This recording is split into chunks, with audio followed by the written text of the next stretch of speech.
He built an empire on fear, buried his heart under concrete and blood, and convinced himself he needed no one. Then one gray Tuesday afternoon, the most dangerous man in the city watched his ex-wife collapse onto a rain-slicked sidewalk, and the baby she carried was his. Damien Voss had survived assassinations, betrayals, and wars that leveled entire organizations. But nothing in 20 years of violence had prepared him for this moment. Nothing had ever brought him to his knees before. Until her. If this story already has you gripped, hit that like button right now, drop a comment with the city you're watching from, and let's see how far this story travels. Stay with us until the very end. You won't want to miss what happens next. The rain came down in thin, needling sheets that Tuesday, the kind that didn't soak you fast but found its way through everything eventually. The collar of your coat, the seams of your shoes, the part in your hair. By 3 in the afternoon, the financial district smelled like wet concrete and car exhaust, and the sidewalks were crowded with people moving fast and looking down, the way city people always do when the weather turns. Damien Voss was in the back of a black Suburban doing 72 in a 50 zone, barely noticing the rain through tinted glass. He had a phone in each hand and a third call on hold, and none of the 3 conversations were going the way he needed them to go. His operations director, Marcus Hale, was in the front passenger seat pretending to study the route on his tablet, which meant Marcus already knew the meeting they were heading to was going to go badly, and he didn't want to be the one to say it out loud. "Carver moves the timeline or we pull the product," Damien said into the right phone. His voice was flat, not angry. Anger was something he'd trained out of himself a long time ago. Anger made you loud, made you readable. What he had instead was a kind of absolute stillness that people in rooms with him found more frightening than shouting. "He has until 6. After 6, we renegotiate the terms and he won't like the new ones." He set that phone face down on the seat beside him and brought the other one up. "Tell Reyes the Eastport warehouse clears tonight or we have a different kind of conversation tomorrow morning." Marcus said nothing. The driver, a thick-necked man named Cole who'd been with Damien for 11 years, kept his eyes on the road. Damien ended the second call and stared out the window at the moving city. He was 41 years old. He'd built the Voss organization over 18 years, from a mid-level debt collection operation into something that nobody in this city talked about in open rooms. He had holdings in 14 legitimate businesses, controlling interest in 2 private logistics companies, and relationships with enough city officials that a judge who'd once tried to move against him had quietly retired to a lake house in Vermont and never mentioned Damien Voss again. He had more money than he'd ever spend, a penthouse on the 54th floor of a building he technically owned, and a reputation that functioned like a force field wherever he went. He had everything. He felt nothing about any of it. That particular emptiness was something he'd also trained himself not to examine too closely. There were things you looked at and things you didn't, and the geography of what Damien Voss allowed himself to feel had been reduced over the years to a very small, manageable territory. "Traffic's backed up past Meridian," Cole said. "Cut through Ashwell." The Suburban moved left, easing through an intersection, and that was when Damien saw her. He almost didn't. The angle was wrong. They were moving, and there were 40 people on that block doing ordinary things. But something made him look, not toward the street, toward the sidewalk, and his eyes found her in the way they used to when they were married. That specific pull his attention had always had toward Lillian, as if she existed at a slightly different frequency from everything else around her, and he was always tuned to it whether he wanted to be or not. She was standing at the edge of the sidewalk near a newspaper kiosk, one hand pressed against the metal frame of it, and she was very clearly not okay. Her face was the wrong color. Her knees were doing that uncertain thing knees do before they stop working. She was wearing a dark coat that was too thin for the rain, and it was open at the front, and beneath it her stomach was, "Stop the car," Damien said. Cole had been in the vehicle with Damien for 11 years. He knew the difference between every variation of Damien's voice. He hit the brakes before the sentence was fully out. "Sir," Marcus started. Damien was already opening the door. He moved through the rain with the kind of controlled speed that didn't look like running, but covered ground fast.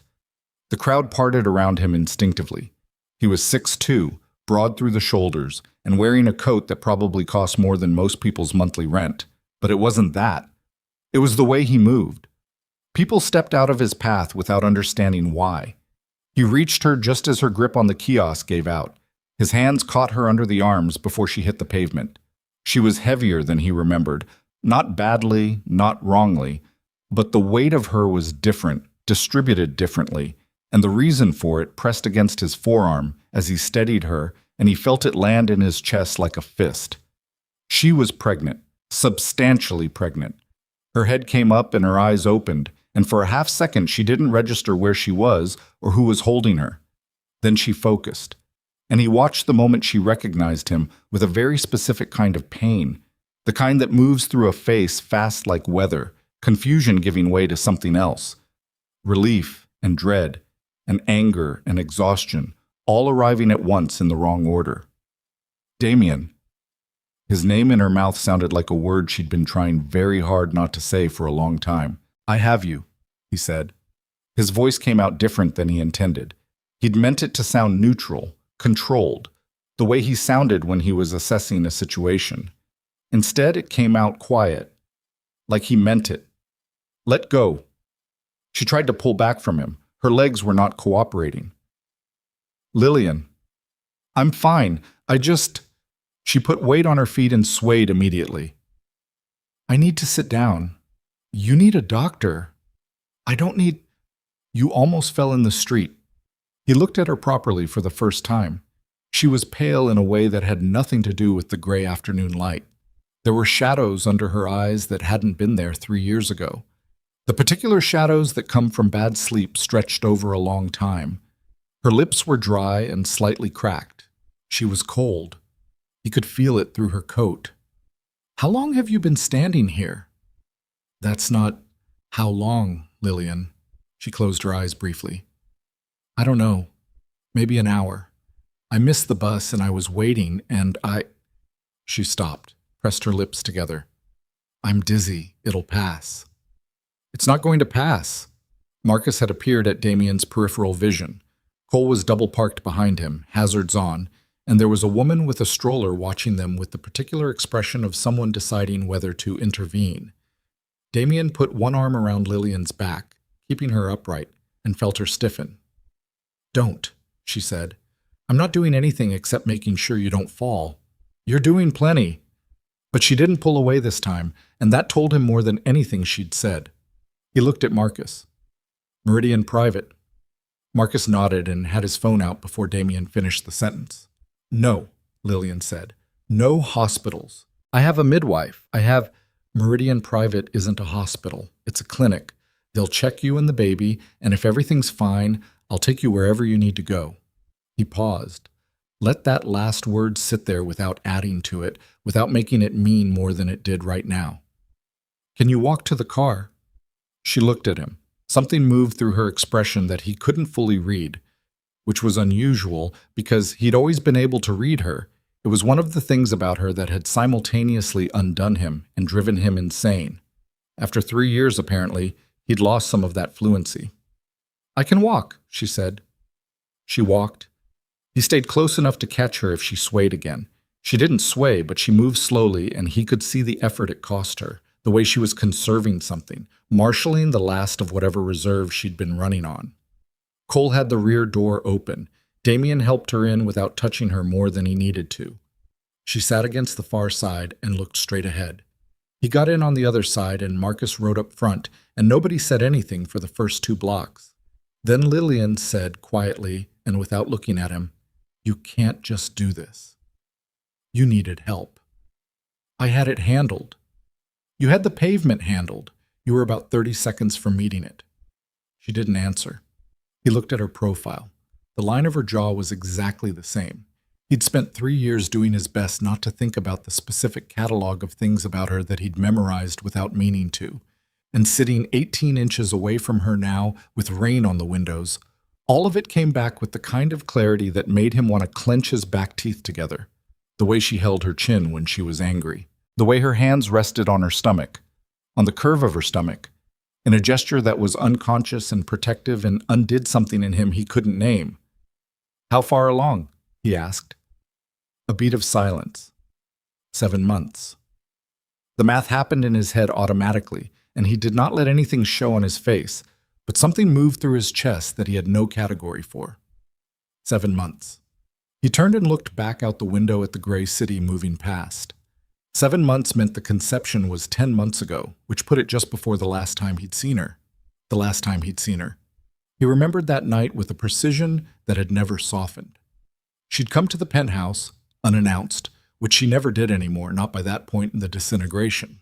And they'd argued for 40 minutes about the same things they always argued about.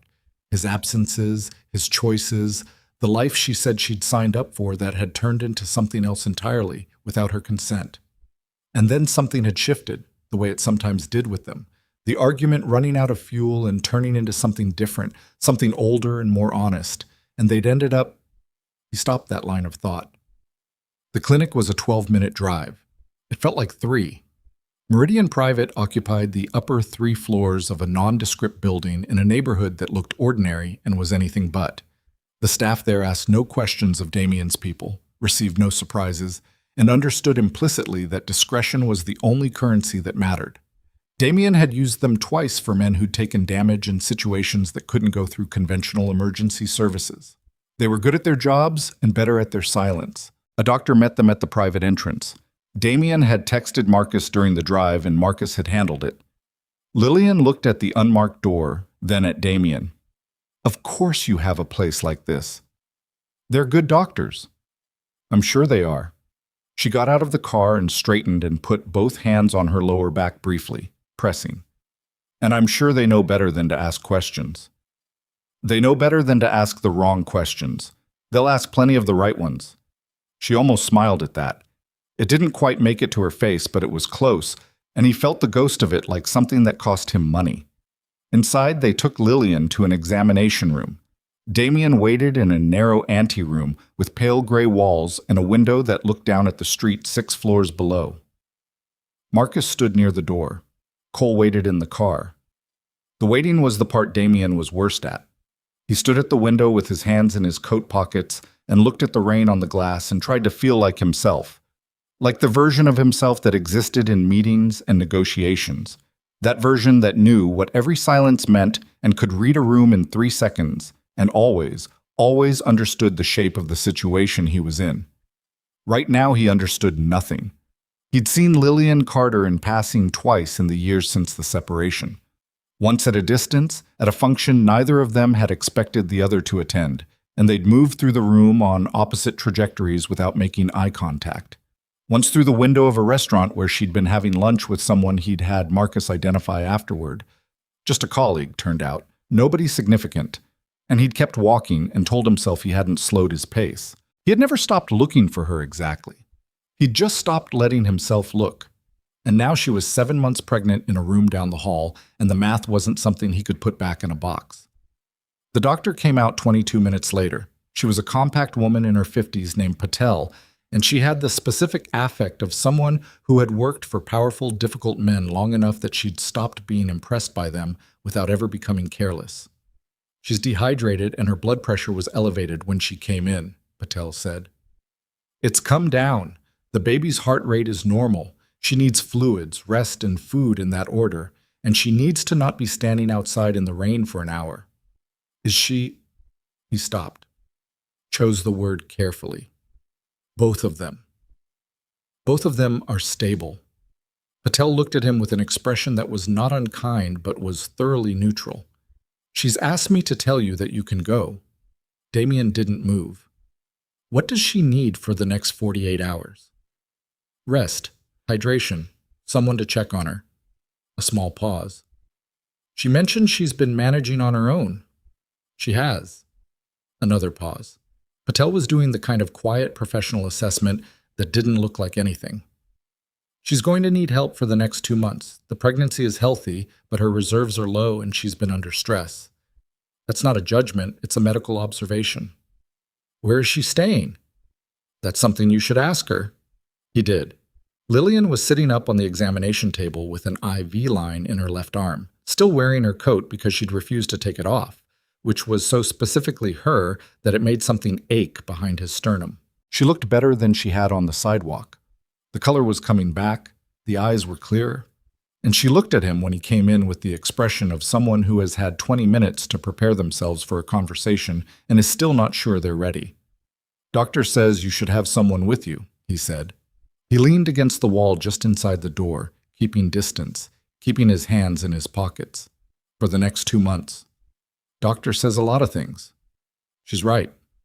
I have things handled, Damien." "You said that on the sidewalk, too." He kept his voice even. "Where are you living?" A pause. She looked at the IV line. "East Garland." East Garland was 40 minutes from the financial district, a neighborhood that had been promised redevelopment for 15 years and hadn't seen much of it yet, full of walk-ups and 2 small apartments and corner stores with iron grates. He thought about Lillian, 7 months pregnant, in a walk-up in East Garland, and felt something move through him that was too complicated to name. Since when? 8 months ago. 8 months before she would have known. "And you've been—" He stopped, rearranged. "You've been doing this alone for 8 months. "I've been doing this alone for 3 years, Damien." She looked at him directly. Her eyes were dark and steady and tired, and he'd missed them every single day, which was not something he'd ever admitted to anyone, including himself. 8 months is just the recent stretch. He let that land, didn't deflect it or argue with it. "Is the baby mine?" It came out quiet, not accusatory. He hadn't planned to ask it that way, but there was no diplomatic architecture for the question. It was just a question with a yes or no inside it. Lillian looked at him for a long moment. Something moved through her expression. Not offense, not surprise. Something more complicated. Something that had been sitting with her for a while. "Yes," she said. The word hit him in a way he hadn't prepared for, which was the first time in a very long time that anything had hit him in a way he hadn't prepared for. He was good at preparation. He was good at anticipating. He was not good at standing in a small medical room with rain on the windows, feeling the floor shift under him. He nodded once, looked at the wall, looked back at her. "Why didn't you tell me?" She didn't answer immediately. She looked at the IV line again, then at the window, then at him. When she spoke, her voice was level and very tired and completely certain. "Because I knew what would happen. You'd send money, you'd arrange things, you'd make sure I had what I needed, materially, because that's what you do. You resource manage problems, and I didn't want to be a problem you resource managed." She paused. "I wanted to be a person you showed up for." The room was very quiet. "I didn't know about the pregnancy," he said. "No. If you had, you would have done exactly what I just described." She said it without heat, which was worse than if she'd been angry. "And I wasn't going to do that to myself again, to either of us." Her hand went to her stomach, that unconscious protective gesture he'd noticed in the car. "To any of us." He stood there for a moment with 3 years of distance and a lot of things he didn't know how to say, and he said none of them. "I'm not going anywhere," he said finally. "Tonight or after." "That's not your decision." "It's partly my decision." "Damien, I'm not going to force anything," he said. "I'm not going to make arrangements. I'm not going to send money and disappear." He held her gaze. "I'm going to take you home tonight, and I'm going to make sure you have what you need, and then I'm going to figure out the rest of it. That's all I'm saying right now." She looked at him with that expression he remembered from their marriage, the one that meant she was measuring what he'd just said against everything she already knew about him, weighing the words against the record. "The rest of it is complicated," she said. "I know. Your life is dangerous. I know that too. And I left because I couldn't, She stopped. Reset. "I left because I needed more than you were able to give me. That hasn't changed, Damien. I haven't changed my mind about what I needed." "I understand." "Do you?"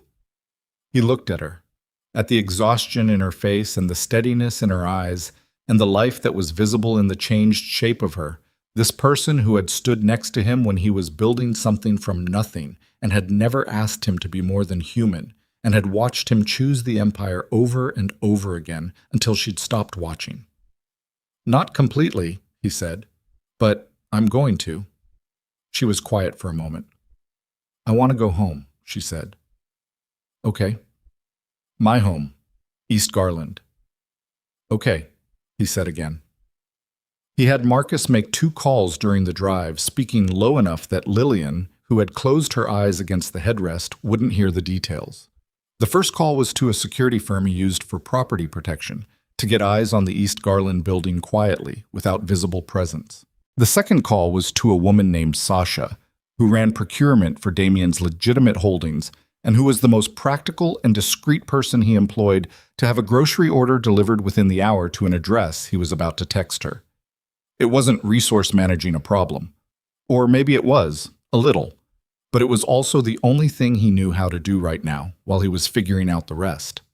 Lillian's building was a 4-story walk-up on a corner with a coffee shop on the ground floor that was closed at this hour and a street light out in front that gave the entrance a particular dimness. The rain had eased to a fine mist. She moved toward the door slowly, and he walked beside her, and she didn't tell him to stop. At the entrance, she turned and looked at him. "You don't have to come up." "I know." She looked at him for a moment. "3rd floor. There's no elevator." He held the door. Her apartment was small. A living room that also served as a dining room, a kitchen barely large enough for 2 people, 1 bedroom, a bathroom. It was clean and spare and carefully arranged, and there were small things on the windowsill and a stack of books on the table and a baby blanket folded over the arm of the couch, pale yellow, something she'd clearly been working on. He stood in the middle of it and looked at what she'd built for herself away from him, and it was more specific and painful than he'd anticipated. She sat on the couch, put her feet up, looked at him standing in her living room with the particular expression of someone trying to figure out what the next scene is. "There's tea," she said. "If you want. Cabinet to the left of the stove." He made tea. It was strange and quiet, and nothing like any conversation they'd ever had in their marriage, which had been conducted at high heat in large rooms or not at all. This was small and careful, and neither of them said much. He brought the tea and sat in the chair across from her, and she held the mug in both hands, and the mist fell past the window and the apartment was very still. At some point she said, "I wasn't going to tell you." "I know. I'd made up my mind." "I know that too." "And then She stopped, looked at the tea. "I was on my way back from the clinic. I had an appointment and I missed the bus and I was going to wait. And then my legs." She made a small gesture. "I've been very tired lately." "Patel said your reserves are low." "Patel is correct." She leaned her head back against the couch cushion. "I've been working. Accounting mostly, remote. I have 3 clients. It pays the bills. Mostly." He said nothing. "I'm not telling you that, so you'll do something about it," she said, eyes still on the ceiling.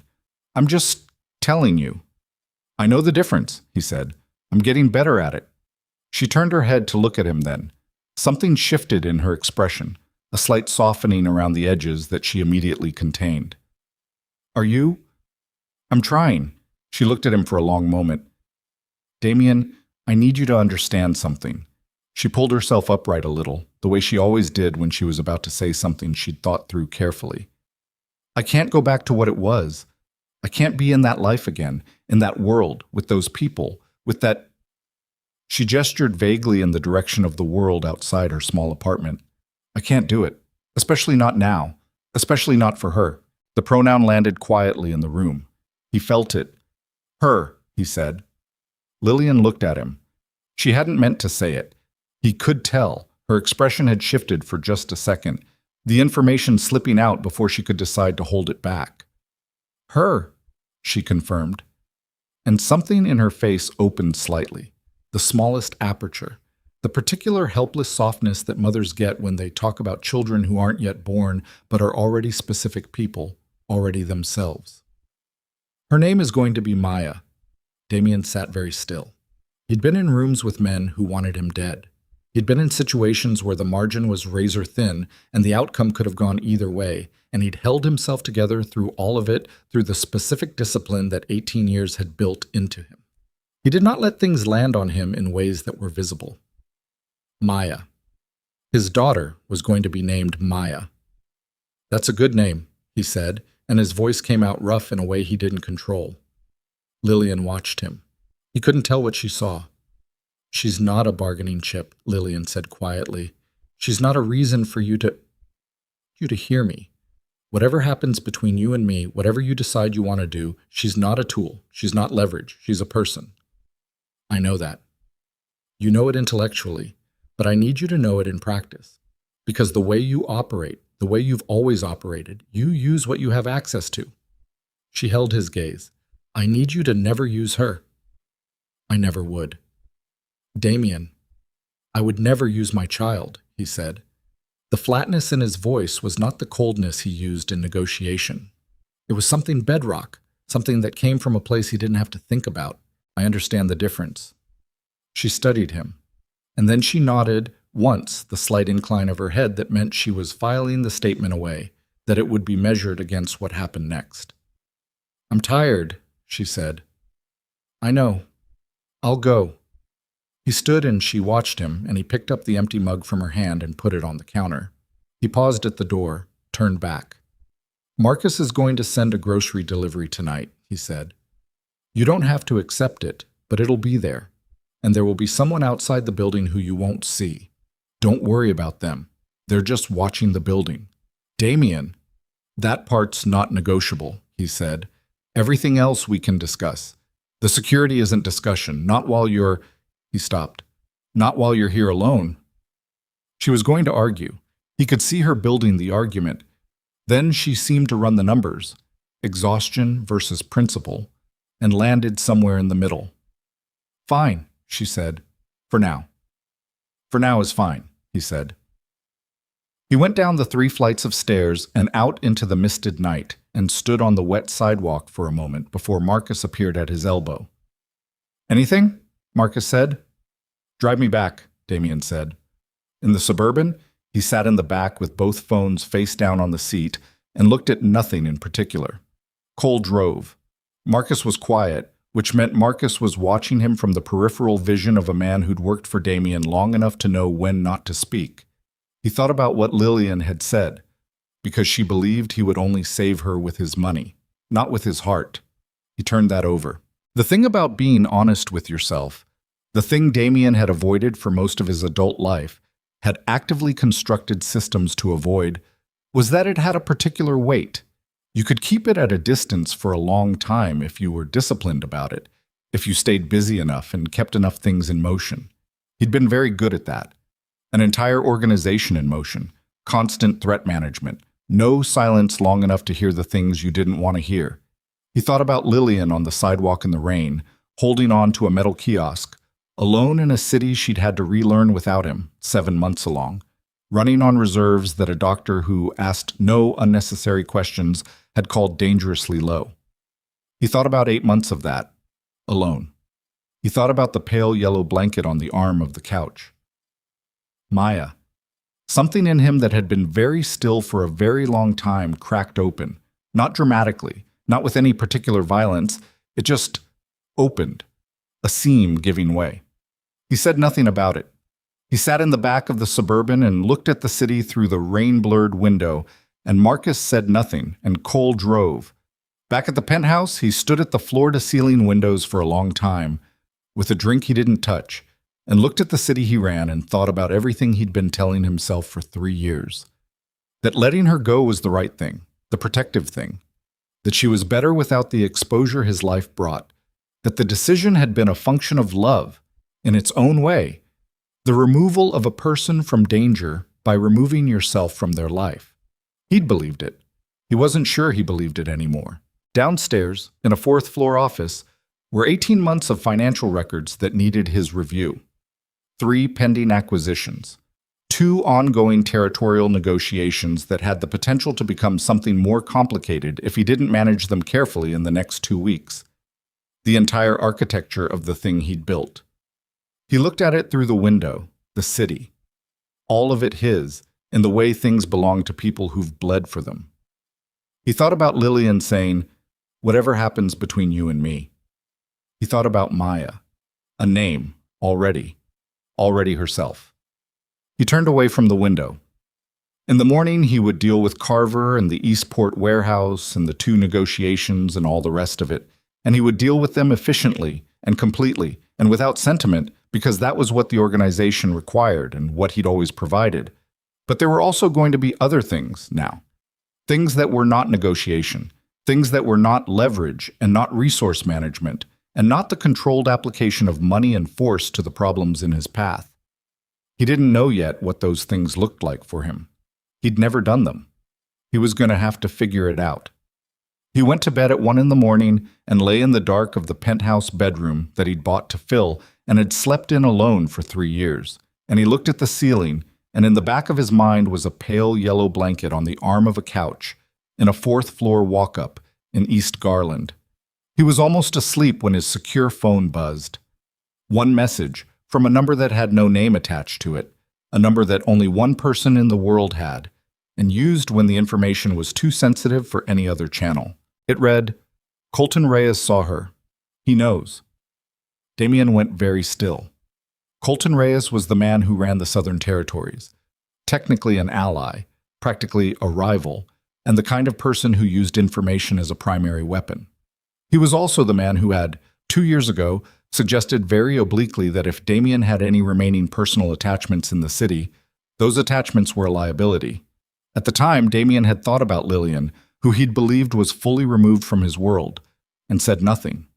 If Reyes knew about Lillian, if he knew about the pregnancy, Damien was out of bed and dressed before the next thought completed. He picked up the secure phone and dialed Marcus. "How fast can you get a team to East Garland?" he said when Marcus answered. A beat of silence. 20 minutes. 15, Damien said. The 15 minutes Marcus had promised turned into 11, which meant he'd had men already running before Damien's call connected, which meant Marcus had received the same message from the same number and had not waited.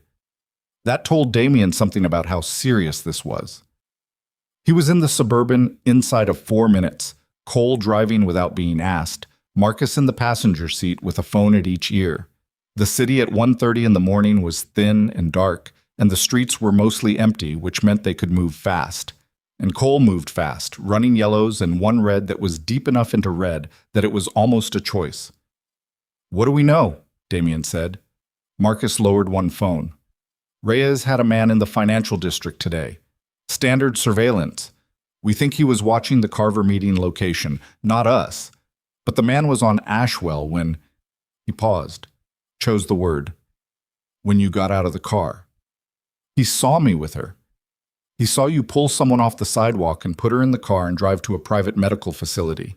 Marcus's voice was measured and careful. "Reyes runs facial recognition on anyone we interact with outside normal parameters. He'd have her name within 2 hours. And he'd have her address. He has resources."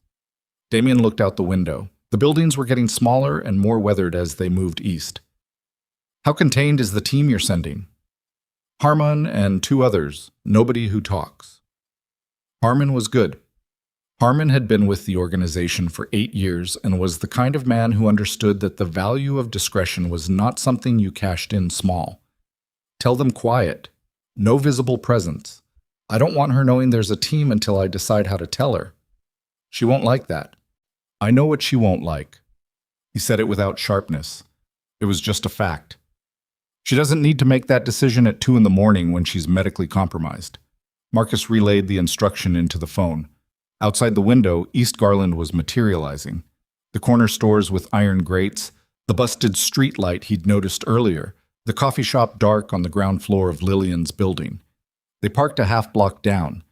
Damien got out and stood on the sidewalk and looked at the building for a moment. 4 floors. Her light was off, which meant she was sleeping, which was what she should be doing. Harmon materialized at his elbow from a position that made it clear he'd arrived first and had already walked the perimeter. He was a compact man with close-cropped hair and the particular stillness of someone who'd learned to take up very little space. "Building's clean," he said. "No one in the stairwell, no vehicle watch that I found. If Reyes sent anyone tonight, they haven't arrived or they're very good." "Reyes's people are not very good," Damien said. "They're just numerous. Then they haven't arrived yet. Cover both exits. Rotate every 90 minutes. I want to report if anything moves on this block that doesn't belong here." He looked at Harmon. "And I mean anything. A car parked longer than an hour. Someone walking the same route twice. Anything. Harmon nodded once and was gone. Damien stood on the sidewalk for another moment. He looked up at the dark window on the third floor. He thought about going up, waking her, telling her what he knew. He thought about what her face would do. He got back in the car. "Tell me about Reyes's current position," he said to Marcus as Cole pulled away. "Everything you have." Marcus had plenty. Colton Reyes was 53 years old and had been running the Southern Territories for 11 years since the previous operator had experienced a retirement that was not entirely voluntary. He was not a man who used violence as a primary tool, which made him, in certain ways, more dangerous than men who did. He preferred information, leverage, the careful application of what he knew about people to the management of situations he wanted to control. He had a reputation in their world for patience that bordered on the pathological. He did not move fast. He moved accurately. The fact that he'd identified Lillian within hours and sent a message tonight, not a threat, just a notification that he knew, told Damien that this was the beginning of something, not the thing itself. Reyes was announcing his awareness. He was opening a negotiation. The question was what he wanted. Damien turned that over for the rest of the drive back to the penthouse, and by the time he got there he had a partial answer, and the partial answer was bad enough that he needed the rest of it before he could decide what to do. He did not sleep. By 6 in the morning, he had everything Marcus could pull on Reyes's current operations spread across the desk in his home office in printed form because Damien had always preferred paper. It was harder to alter, and it forced a different kind of attention than a screen. He read it all twice. Reyes was in the middle of an expansion. Specifically, he was attempting to extend his reach into the Northern Logistics Network, which was Damien's territory, had been Damien's territory for 6 years, and which Reyes had been edging toward for the past 18 months, with the particular gradual pressure of someone who intended eventually to push hard and was building the groundwork first.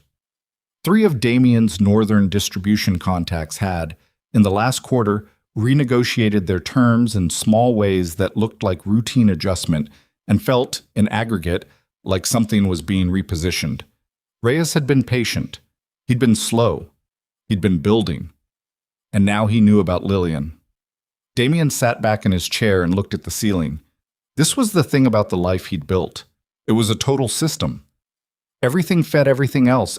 Every relationship and vulnerability and resource was part of the whole, and there were no compartments that held permanently. He'd believed for 3 years that Lillian was safe because she was outside the system, because she'd left, because he'd allowed the separation that kept her removed from what he was. He'd believed the distance was protection. Reyes had collapsed that distance in under 12 hours. His phone rang at 7:45. The number was one he recognized, a relay, filtered, the kind of setup that meant the caller was being careful. He answered. "I heard you had an eventful Tuesday." Reyes's voice was unhurried and faintly warm, the voice of a man who had all the time he needed. He sounded like a university professor who happened to know exactly how you were going to die. "How's the family?" Damien said nothing. Let the words sit there. "Come on, Damien. I'm not the enemy here. I just think it's time we had a real conversation. You and me. The kind we've been circling for a while now." A pause.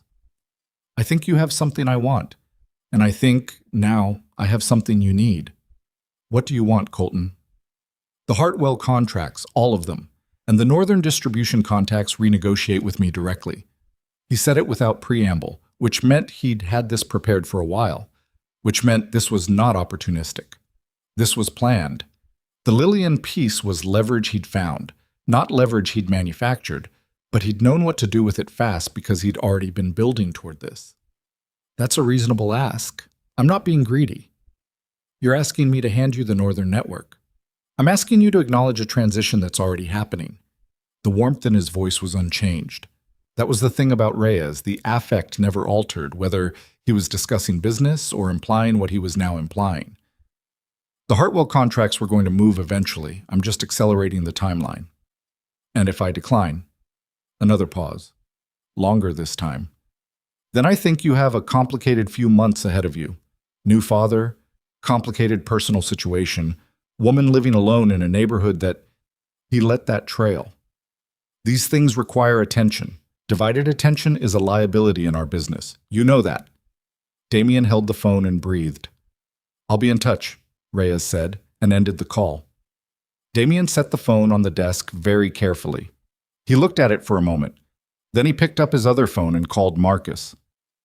Get me a meeting with Harland Webb, he said. Today. Webb hasn't agreed to a meeting in 8 months. He'll agree to this one. Tell him I'm calling in the favor from the port situation. He knows what that means. He paused. And Marcus, I need everything we have on Reyes's personal security. Not the organization security, his, who guards him, where he sleeps. I want the close-in picture. A brief pause from Marcus. Are we moving on Reyes? Not yet. I want to know the shape of the board before I decide my next move. He looked at the papers spread across his desk. And get me a car. I need to go to East Garland. Lillian answered the door in a robe, hair pulled back, one hand resting on the doorframe and the other on her stomach, and she looked at him with the expression of someone who'd woken up to find the thing they'd hoped was a dream was still standing in their hallway. It's 8:30, she said. I know. I was sleeping. I know. I'm sorry. He meant it. Can I come in? She studied him for a moment, reading whatever was on his face, which was more than he'd intended to show, apparently, because her expression shifted from irritated to something more careful. She stepped back and let him in. The apartment looked the same as it had the night before. He sat on the couch this time, in the space beside where she'd been sitting. She settled herself across from him in the chair, pulling the robe tighter, and waited. He told her. Not everything. Not Reyes's name, not the specifics of the territorial dispute. Those were parts of his world she didn't need to carry. But the operative facts, that someone in his orbit had seen them together yesterday, had identified her, and that as a result, her address was likely known to people who could use that information. She listened without interrupting. That was something she'd always been able to do, sit fully still and receive information without performing a reaction, which was rarer than most people understood. When he finished, she looked at the window for a moment and then back at him. So by coming to help me yesterday, she said, you made it worse. Yes. If you'd left me on the sidewalk, you would have been anonymous and possibly in a hospital ER. He said it flatly, not defensively. I know. But you couldn't do that. No. She absorbed that. So what now? I want to move you somewhere safer, temporary, while I handle the situation. Handle the situation. She said it back to him quietly, no inflection. Yes. Damien, she pressed her lips together for a moment. When you say handle, I'm not going to do anything that makes more problems, he said. I'm going to negotiate a resolution. He looked at her steadily. That's what I'm telling you. She didn't look convinced. She didn't look unconvinced. She looked tired and measuring and pregnant in a way that had taken on a different quality from the night before. Not vulnerable, but weighted, carrying something heavy in both the literal and non-literal sense. Where would you move me? She said. I have a property in Millhaven, outside the city. It's secure and it's comfortable and there are people there I trust. He paused. You'd have privacy, space. I'm not talking about keeping you somewhere. Just moving me somewhere. With your permission, a short, dry sound came out of her that wasn't quite a laugh. With my permission. Damien, 3 years ago you managed my entire life for 2 years without my permission and called it protection. He sat with that. I know, he said, and you're doing it again. You're 2 hours into knowing about all of this and you're already deploying assets and making arrangements and… She stopped, put her hand flat on her stomach, took a breath. This is what I left, Damien, not you specifically. This, the way everything becomes a tactical situation. Someone dangerous knows where you live. Because of your world. Yes. Because of your world, she said again, making sure it was clear who was responsible for the shape of this situation. Yes, he said again. I know that. And I'm not going to argue about it or defend it. You're right. It's because of my world and it's my responsibility to fix it. He kept his eyes on hers. But in the meantime, you and Maya are in a walk-up in a neighborhood where I can't control the variables. And I need you somewhere I can. The name. He'd used her name without thinking, and he saw it land on Lillian. Saw the small involuntary softening and then the immediate effort to contain it, because she was not going to let him use their daughter's name as leverage, and she was right not to. "Give me 24 hours," she said, "to think about it." "I can do that." He stood up. "But I need you to stay inside today. Don't go out. Don't take any— Damien, public transportation. Don't take public— Damien." She looked at him. "I hear you. Go." He went. In the car, he called Marcus and got the update on the Harland-Webb meeting. Webb had agreed, which meant the port favor still carried weight, and they were set for 2 p.m. at a location of Webb's choosing, which would be neutral and public and annoying, but was the price of the meeting. He also got the report from Harmon. Quiet night, nothing on the block that flagged, Lillian's building undisturbed. Then Marcus said, "There's something else."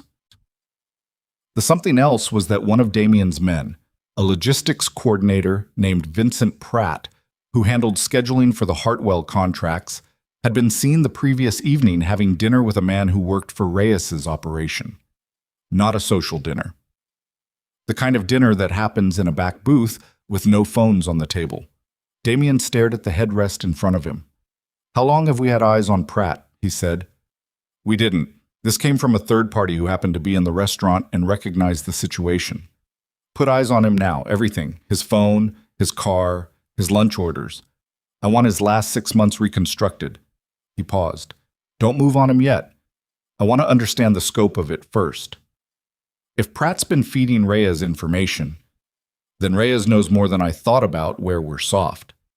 He thought about the 18 months of gradual pressure on the northern contacts, the way the Hartwell contracts had been shifting, which means this wasn't opportunistic.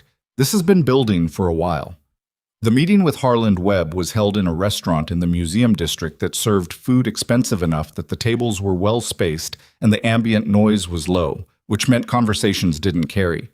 Webb was 66 years old, white-haired, and looked like someone's grandfather until you understood what he'd done over the course of 40 years to position himself as a silent intermediary between 3 of the city's major power structures. He had a glass of water and a bread roll, and the expression of a man who had decided to be here and was prepared to regret it. "You look tired," Webb said when Damien sat. "I haven't slept." "That's visible." Webb broke a piece of bread with deliberate calm. "You're calling in the port favor. I need information on Reyes. Specifically, I need to know who he's talked to in the city council in the last 3 months and what was discussed." Webb looked at him with the patient attention of a man who weighed everything before responding. "That's significant information." The port situation was significant. It was. Webb ate the piece of bread. "Reyes has been busy, 2 council members, Aldrich and Park. He's been pitching a zoning revision for the Southern Warehouse District. On the surface, it's commercial development. And under the surface? Under the surface, it converts 3 properties currently under your operational umbrella into zones where your permits wouldn't apply. You'd have to renegotiate from the ground up or vacate." Webb looked at him calmly. "This has been in motion for 4 months. Damien sat with that. 4 months. Pratt had been with Reyes people for longer than one dinner then, maybe much longer. "Is it reversible?" he said. "The zoning revision? Not if it passes. It goes to committee in 3 weeks. Webb picked up his water glass. "I'm giving you the timeline because you gave me the port situation. We're square after this."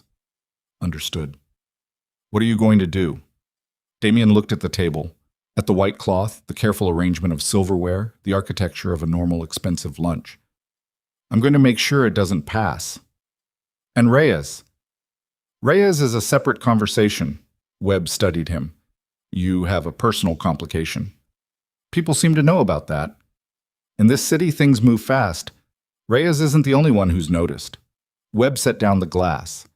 "A man in your position with a personal complication is a man with a visible flank. You should understand that clearly." "I understand it." "Good." Webb stood. They hadn't ordered food, which was fine. This had never been a lunch. "Handle it carefully. Reyes is patient, but he's not the worst thing out there. The worst things are still watching to see what you do." He straightened his jacket. "Good luck, Damien." Damien stayed at the table for 10 minutes after Webb left. He sat with his hands flat on the white cloth and thought about the shape of what he was looking at.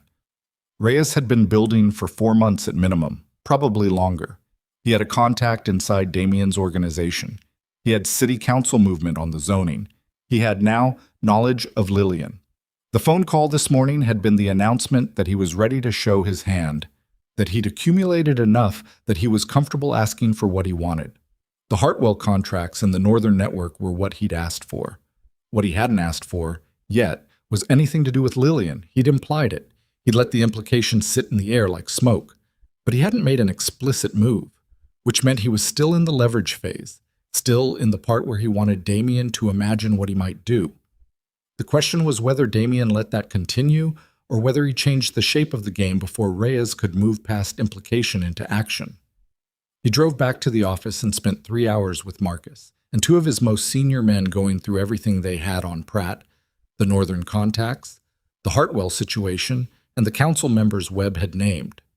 By the time they were done, the picture was clear enough to be sick about.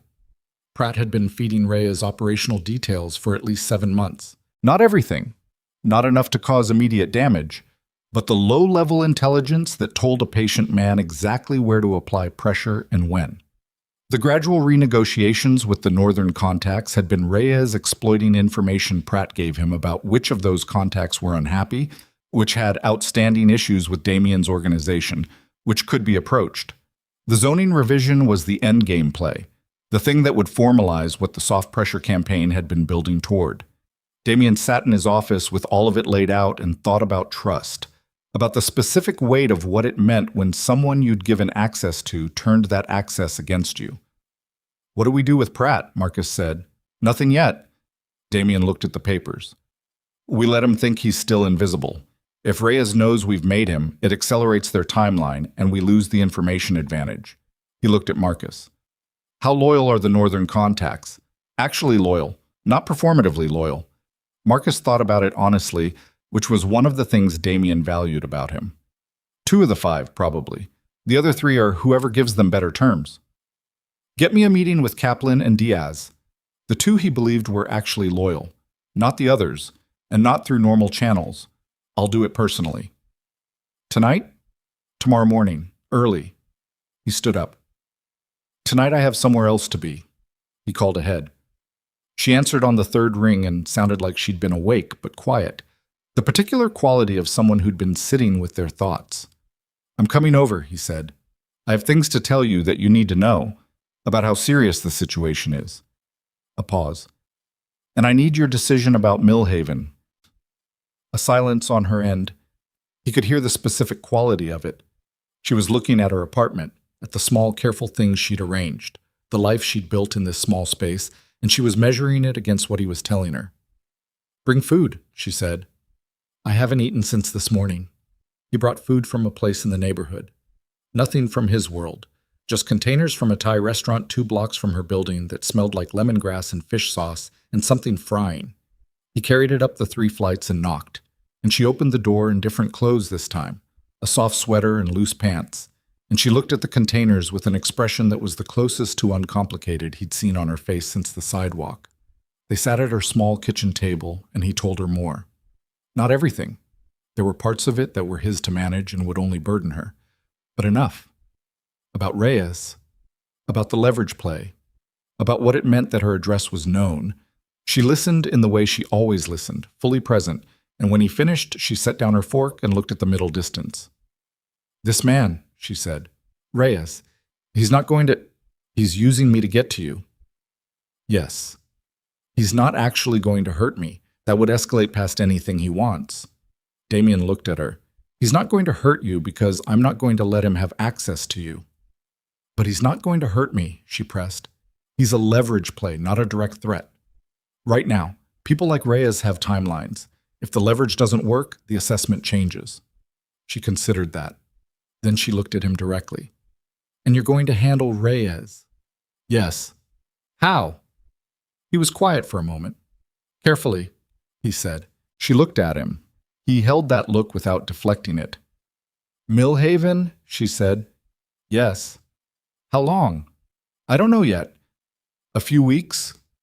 Maybe less if I move fast." She looked around her kitchen. The small arrangement of her things, the yellow blanket visible through the doorway in the other room. She looked at all of it with the expression of someone doing a calculation that had more variables than she had terms for. "I need to pack some things," she said. "Take what you need. There's no rush tonight. The team outside is solid. Tonight you're fine. We'd move tomorrow morning."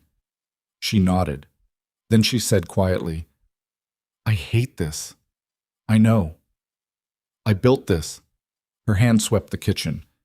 "I made this work on my own, and now I'm—" She stopped. Her jaw tightened. "I'm being moved around like something that needs to be secured." "You're not—" He stopped himself, because she wasn't wrong, not entirely. That was the accurate description of what was happening. "I know it feels that way. It doesn't feel like anything. It is that way." She looked at him with her eyes fully open, none of the guardedness she'd been carrying since the sidewalk, just the direct honesty that had always been one of the things about her he couldn't manage or anticipate. "And I understand why, and I'm going to Mill Haven, but I need you to hear me when I tell you that I understand exactly what this is." "I hear you," he said. They finished the food in a silence that was not quite comfortable, but was not hostile either. The particular silence of two people who have said difficult true things and are letting them settle. He washed the containers, and she watched him from the table, and outside the window East Garland was going about its night. He was at the door, coat on, when her phone rang. She picked it up, looked at the screen, frowned. "It's a number I don't know," she said. Something cold moved through him. "Don't answer it." She was already picking it up. "Lillian." A man's voice, audible from where Damien stood, unhurried, faintly warm. "I understand you're moving tomorrow. I think that's very smart." Damien crossed the kitchen in 4 steps and took the phone out of Lillian's hand. She let him. She was looking at the device like it had turned into something else, something with teeth, and her other hand had gone to her stomach the way it always did when she was frightened and didn't want to show it. "Reyes," Damien said into the phone. "There he is." The warmth in Reyes's voice was unchanged, which was the most unsettling thing about him, that affable steadiness that never cracked. "I was just introducing myself to the mother of your child," seemed like the polite thing. "How did you get this number?" "Damien, please." A small pause, something that might have been a sigh if Reyes were the kind of man who sighed. "You know how I got it.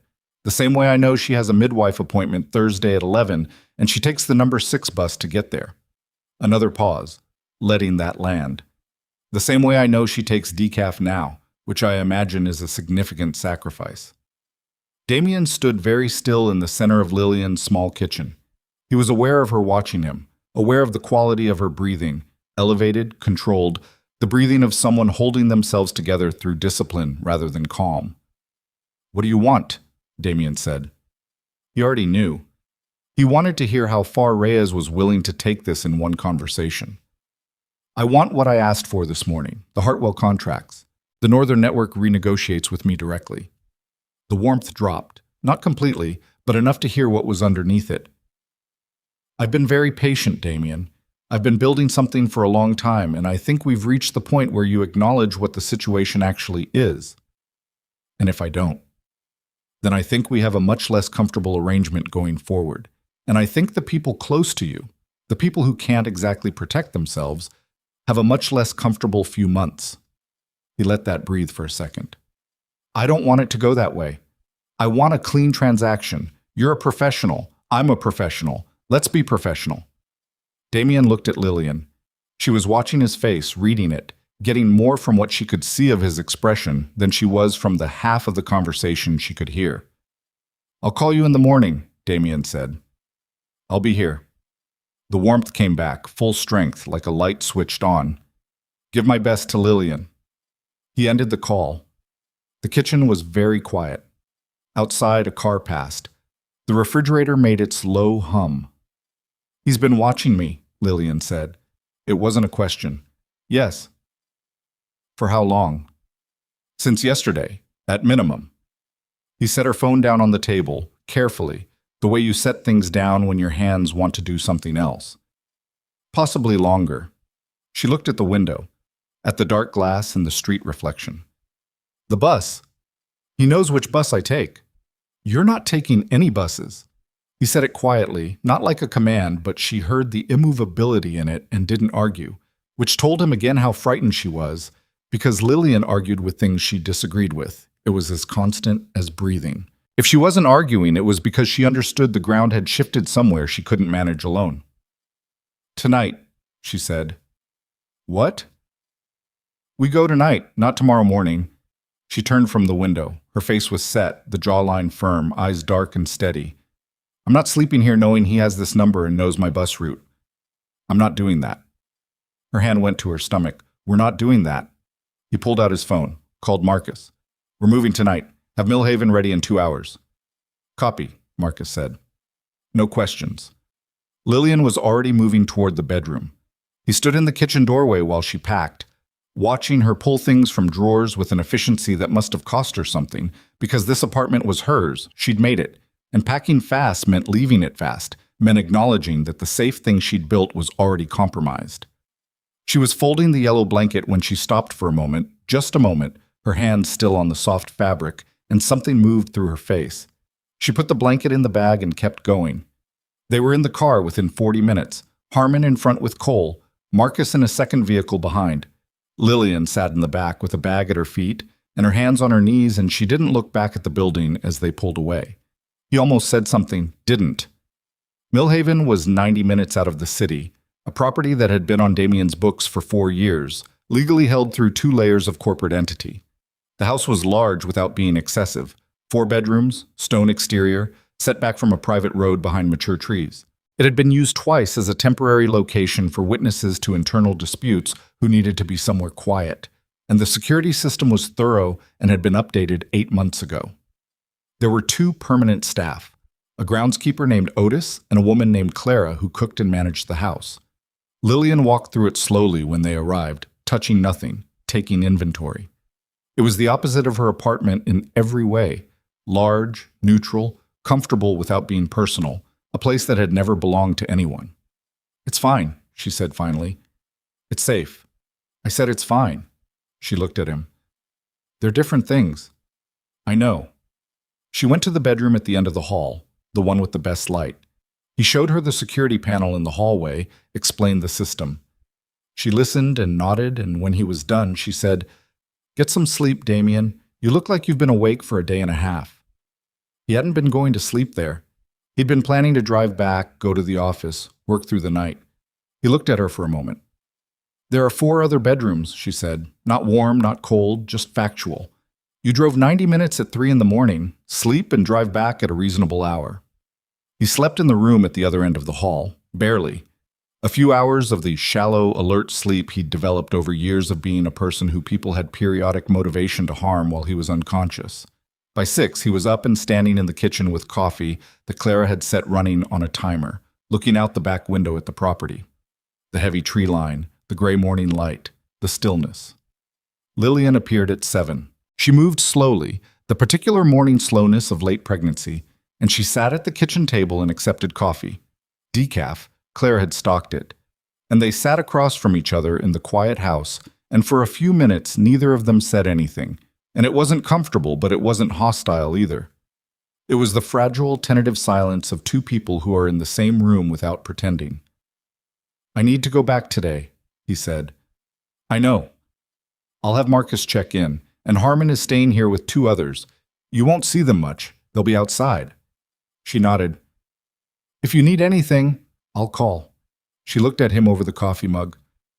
"I'm not going to pretend this is normal, Damien. I'm in a house I didn't choose because a man I've never met called my personal phone and told me what bus I take." She set the mug down. "But I'm here, and I'm going to focus on Maya and not on the rest of it, because the rest of it is yours to handle." "Yes, so handle it," said simply. Not as challenge, not as command, a statement of what was required. He drove back and got to the office by 9:30 and found Marcus already there with Kaplan and Diaz, the 2 northern contacts he'd requested. They were waiting in the secure conference room, and they both had the look of men who'd been told this meeting was important and had spent the night thinking about why. Kaplan was mid-50s, ran freight coordination, and had worked with Damien's organization for 9 years.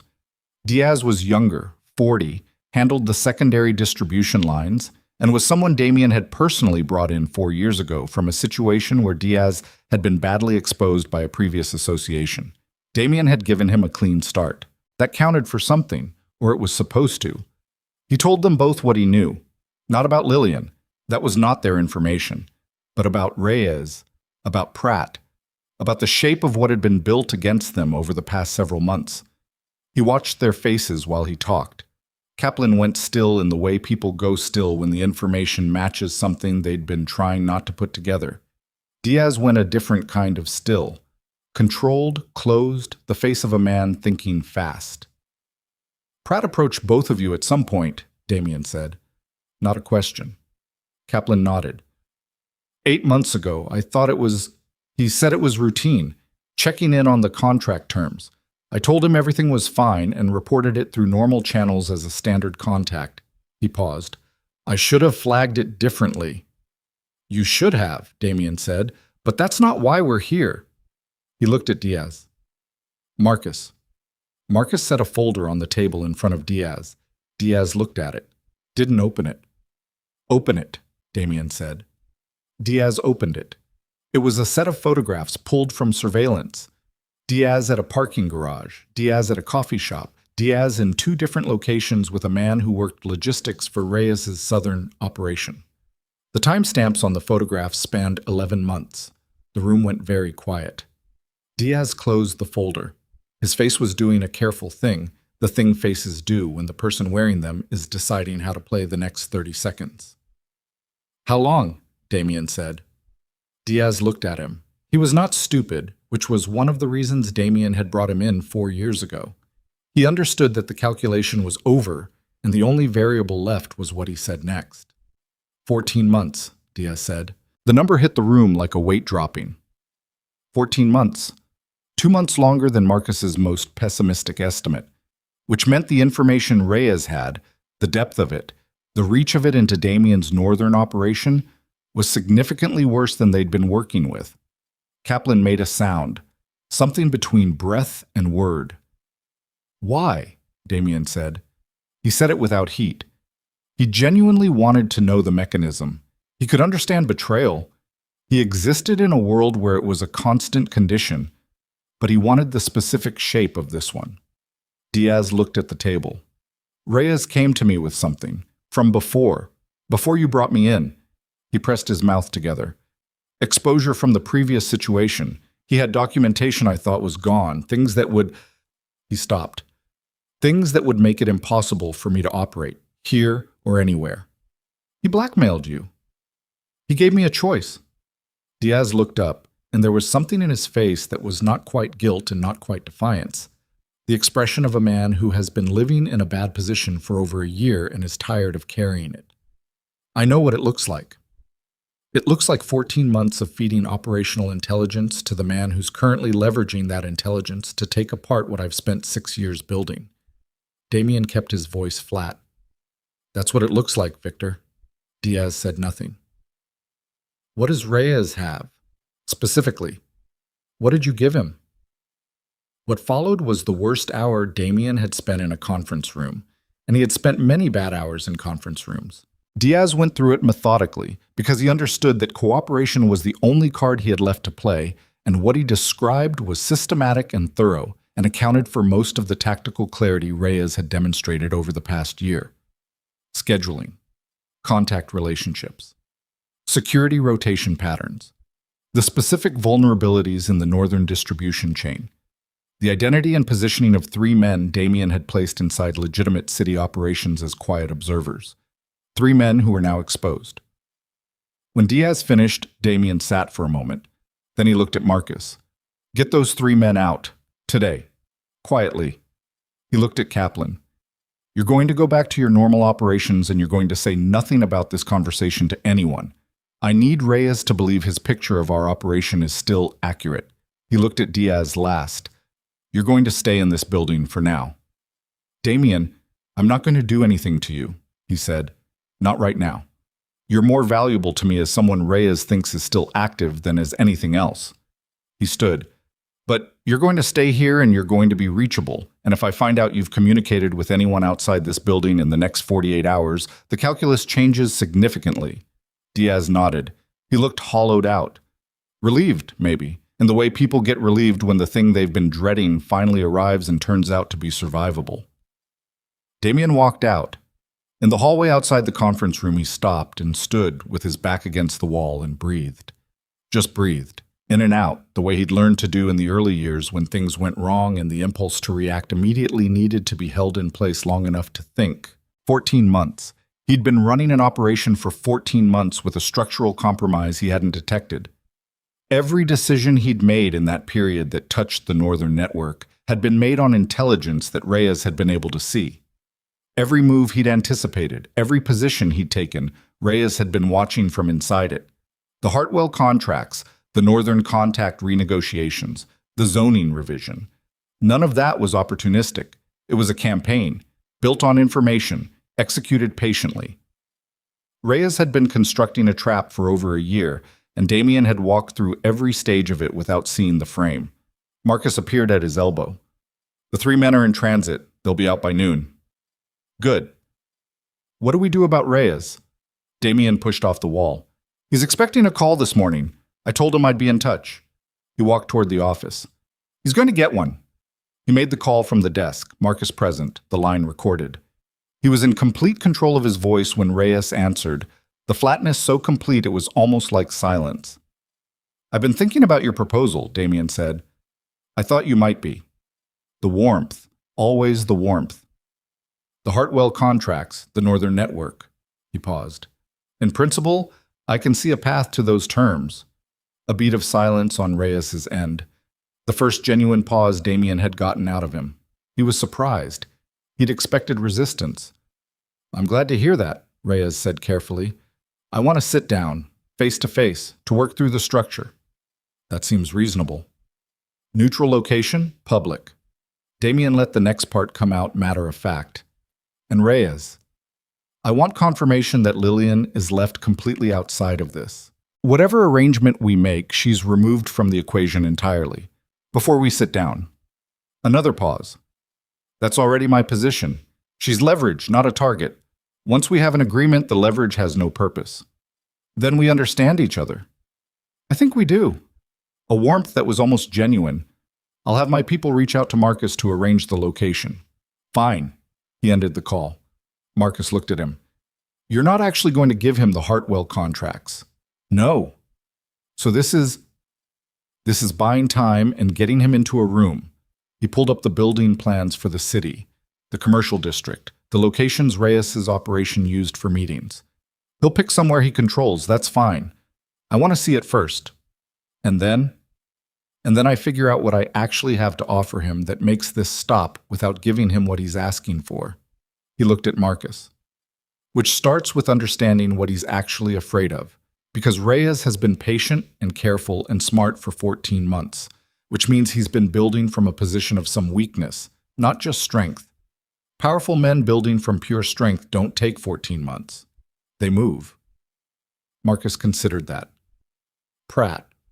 Pratt knows things about Reyes's operation that Reyes may not know Pratt has disclosed. What did Pratt give us actually before we spotted him?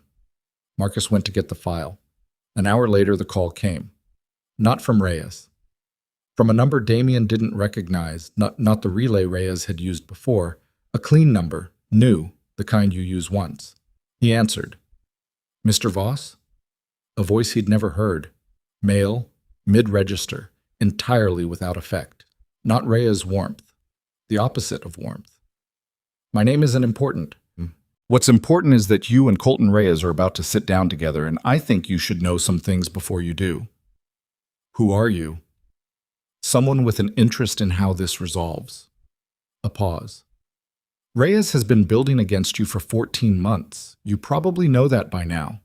What you probably don't know is that Reyes has been building against 3 other organizations simultaneously, in this city and in 2 adjacent territories. Another pause. He's not trying to absorb your northern network. He's trying to consolidate enough position to make a move on the city's central infrastructure. The Port Authority contracts, the Logistics Oversight Committee. The thing that, if one entity controlled it, would make every operation in this city pay tribute, whether they wanted to or not. Damien said nothing. Your network is one piece. The others are already in motion. 2 of the 3 other organizations he's been working against have already, in the last 72 hours, agreed to terms similar to what he's asking of you. The voice was unhurried, clinical. If you agree to his terms, he has what he needs. And the moment he has what he needs, the leverage disappears, including the leverage over you personally, but you also become one of 4 organizations paying permanent tribute to a central structure you didn't consent to. And if I don't agree, then you're the last holdout, and he needs to move on you directly, which is more expensive for him but not impossible, given what he knows. The pause. Given who he knows about. Damien felt something cold move through him. Not fear exactly, something older than fear. Why are you telling me this? Because Rhea's unifying Port Authority oversight is bad for a number of people who are not you. And because you stopping him is more useful to those people than you capitulating to him. The voice stayed flat. You have a meeting with him in the next day or 2. In that meeting, you have one play that ends this cleanly. You don't give him the Hartwell contracts. You offer him something else. Something he can't refuse and can't obtain any other way. What? The Aldrich connection. A pause. You have a relationship with Aldrich that goes back 8 years. Reyes has been cultivating Aldrich for the zoning revision, but Aldrich is not committed. If you bring Aldrich publicly into a competing proposal, one that benefits the Northern Commercial District in ways the zoning revision doesn't, the revision dies in committee, and Reyes loses the city council piece. Without the council piece, the Port Authority play doesn't work. The whole structure collapses. Damien turned this over.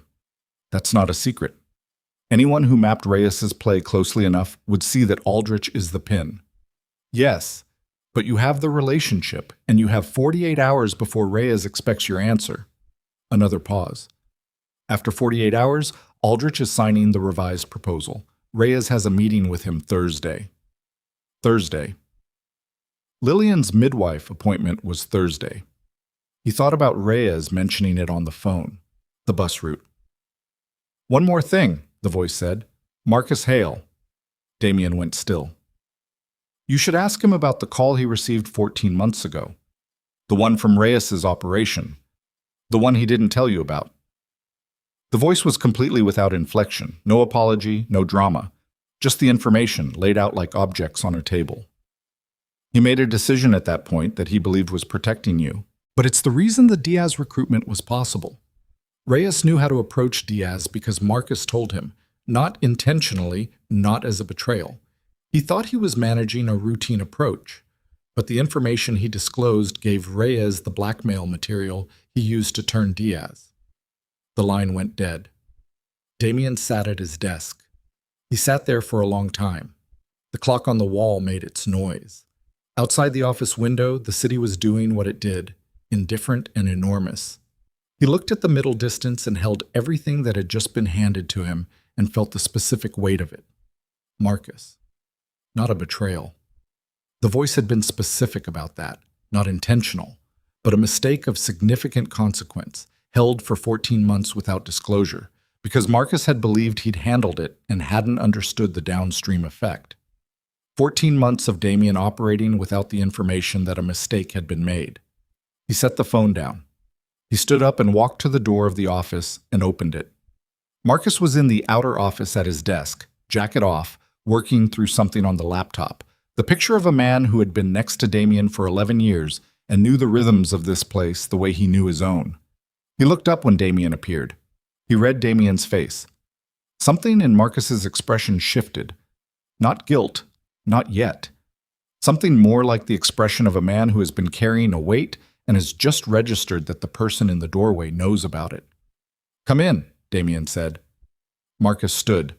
He came into the office and Damien closed the door, and they stood across from each other with the desk between them.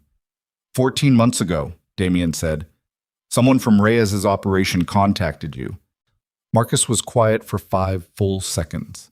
He looked at Damien with the expression of a man making a decision about what kind of person he was going to be. Yes, he said. The word landed in the room and changed everything in it. Damien looked at the man who had been his closest operational associate for 11 years and felt something give way in his chest. Not dramatically, not with heat, just the quiet structural failure of something that had been load-bearing. "Tell me everything," Damien said. Marcus told him. It came out in the particular cadence of a confession that has been rehearsed internally for a long time, shaped and reshaped in private. The call, what was said, what Marcus had disclosed believing it was minor, the decision not to bring it to Damien because he'd assessed it as handled, the moment 6 months later when he'd begun to understand that it had not been handled, and the calculation, the ongoing daily calculation, about whether and how to say so. When he finished, the office was very quiet. "You let me operate for over a year on a compromised picture," Damien said. "I believed I could fix it before. You let me make decisions about my organization, about security, about the people in my operation, without the information that we'd been penetrated." He kept his voice level. It cost him. "You let me bring Lillian back into proximity with my world without telling me we had a structural problem." Marcus's jaw tightened. "I didn't know about Lillian when—" "It doesn't matter when you knew about Lillian." He stepped around the desk. He was not going to touch Marcus. That was not where this was going. But he needed the desk not between them. "You made yourself the judge of what I needed to know about my own operation. For 14 months. He stopped 2 feet away. "That's not protecting me. That's controlling me." Marcus held his gaze. He didn't look away and he didn't deflect, and those were the things that kept this from becoming something it couldn't come back from. "I know," Marcus said. "Is there anything else?" "No." "Anything else you assessed and decided I didn't need?" "No," said with a kind of exhausted certainty. "That's all of it."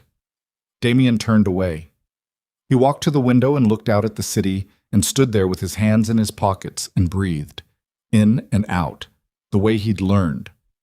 "I need you functional for the next 72 hours, he said finally.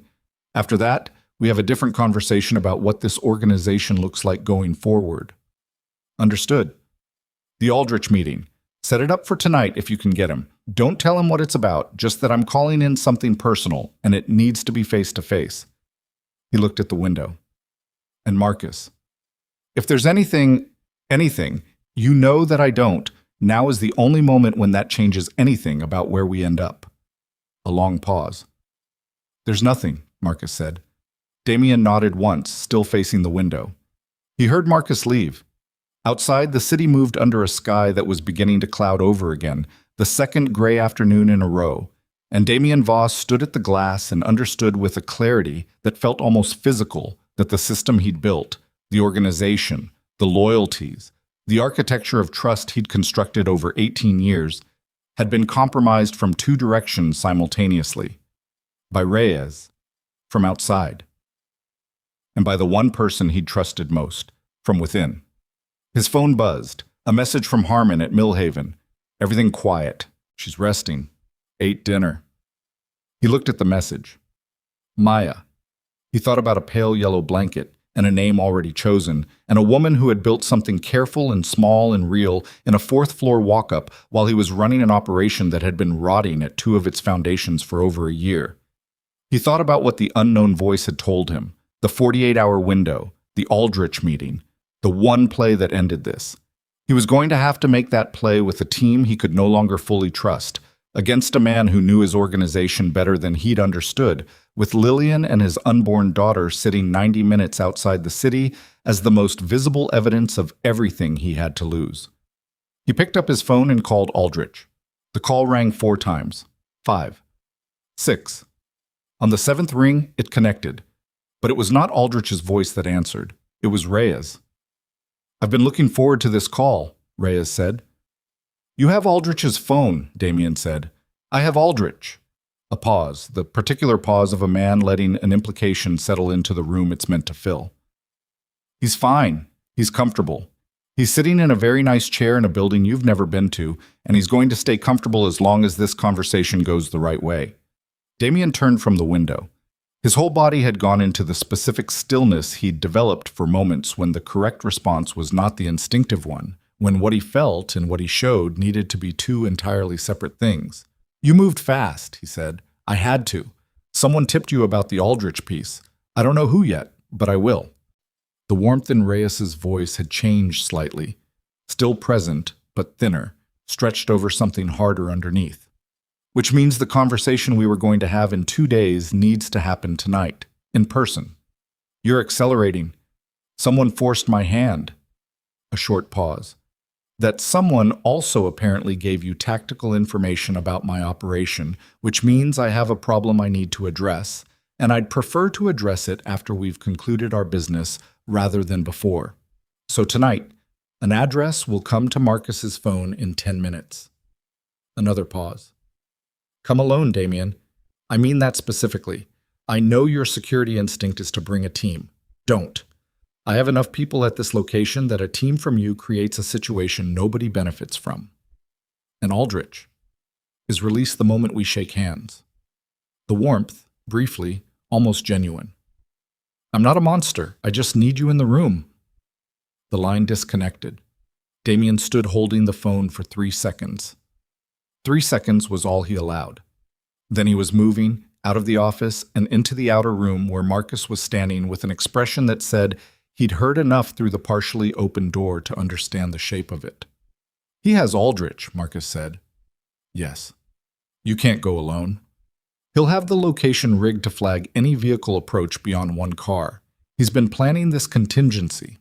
He didn't grab Aldrich in the last 30 minutes. He's had him positioned." Damien pulled his jacket off the back of Marcus's chair and put it on. "He wanted me to call Aldrich tonight. He knew that's what I was going to do. He was waiting for the call to know I'd gotten the information about the play." Marcus was quiet for a moment. "The unknown caller." "Yes. Which means whoever tipped you also tipped Reyes that you'd been tipped." Marcus looked at him. "Someone is managing this situation from outside both of us." "I know." Damien checked the jacket. Inner pocket, the weight there, the familiar geometry of it. "Which is a problem I'll deal with after. Tonight the problem is Reyes. You can't walk into his location without backup." "I'm not walking in without backup. I'm walking in without visible backup." He looked at Marcus, and for a moment the weight of the earlier conversation was between them. Everything that had been said and what it meant, and it was still there and would stay there, but right now there was not room for it. "I need you functional, right now. Can you be functional?" Marcus met his eyes. "Yes." "Then I need you on communication. I need to be able to reach you at any point in that building, and I need you to be the one receiving, not someone I have to brief right now." He held the gaze. "I need the person who knows every piece of this to be on the other end of that line." Something moved through Marcus's expression. Not redemption, it was too soon for that and they both understood it, but something like the steadying of a man who has been given a clear function in a moment of crisis and is going to perform it. "I'll have everything set up in 5 minutes, Marcus said. Aldrich's phone had come from somewhere in the Western District. The trace Marcus ran in the 3 minutes before the location came through put the call in a 6-block radius around the old manufacturing corridor, which had been partially converted into private event space and private storage, and the kind of buildings that had multiple entry points and minimal foot traffic after 6 in the evening. The address that came to Marcus's phone 9 minutes after Reyes hung up was a building on Karsten Street, a converted warehouse, 3 stories, that had been operating as a private event venue for 2 years under a holding company that, as Marcus confirmed in 4 minutes of quiet, fast work, traced back through 4 corporate layers to a real estate entity with Reyes's fingerprints on it. He'd owned this building for 18 months. He'd been planning for a confrontation in a location he controlled for 18 months. Damien sat in the passenger seat of an unremarkable gray sedan, not the Suburban, not anything associated with him. And Cole drove, because Cole was the one person in the organization whose position in all of this was clean and unambiguous, and Damien needed that right now more than he needed Marcus behind the wheel. "You drop me a block out," Damien said. "You stay with the car. If Marcus calls you, you move on what he says." Cole said nothing. He drove. The earpiece was small and sat flush enough that it wasn't visible unless you were specifically looking for it. Marcus's voice in his ear, "I'm here. Building schematic pulled from city permits. 3 entry points. Main floor approximately 4,000 square feet. Upper 2 floors accessed by interior stair on the north wall. Electrical panel is on the east exterior. If you need dark, I can have someone at that panel in 12 minutes. Noted.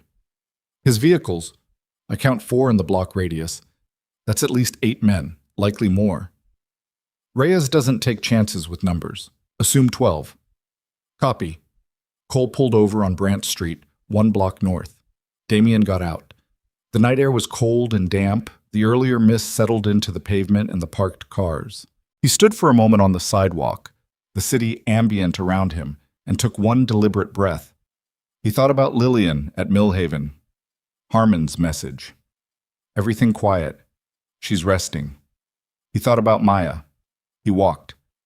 The building's main entrance was a pair of heavy doors set in an industrial frame, lit from above by a single overhead fixture. 2 men outside, positioned casually enough that it was meant to look casual, positioned specifically enough that it wasn't. They saw Damien coming from 50 feet, and one of them spoke into his collar. Damien walked straight to the door. No hesitation. No slowdown in his pace, because hesitation outside a building where you were already expected was the kind of thing that made the men at the door nervous, and nervous men with instructions they half understood made situations complicated. Voss, said the one on the left. Statement, not question. He had 50 pounds on Damien and a face that had been rearranged at least once. Yes, Damien said. Arms out. He complied. They ran hands over him efficiently, found the piece in the inner pocket, took it without comment, found nothing else because there was nothing else.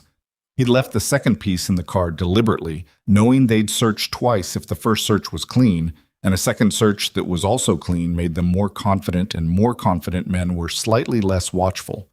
They didn't find the earpiece. Inside, the main floor was large and dimly lit.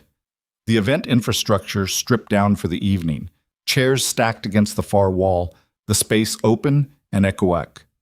There were 6 men visible, distributed in a pattern that covered the room without looking organized, which was exactly as organized as it got.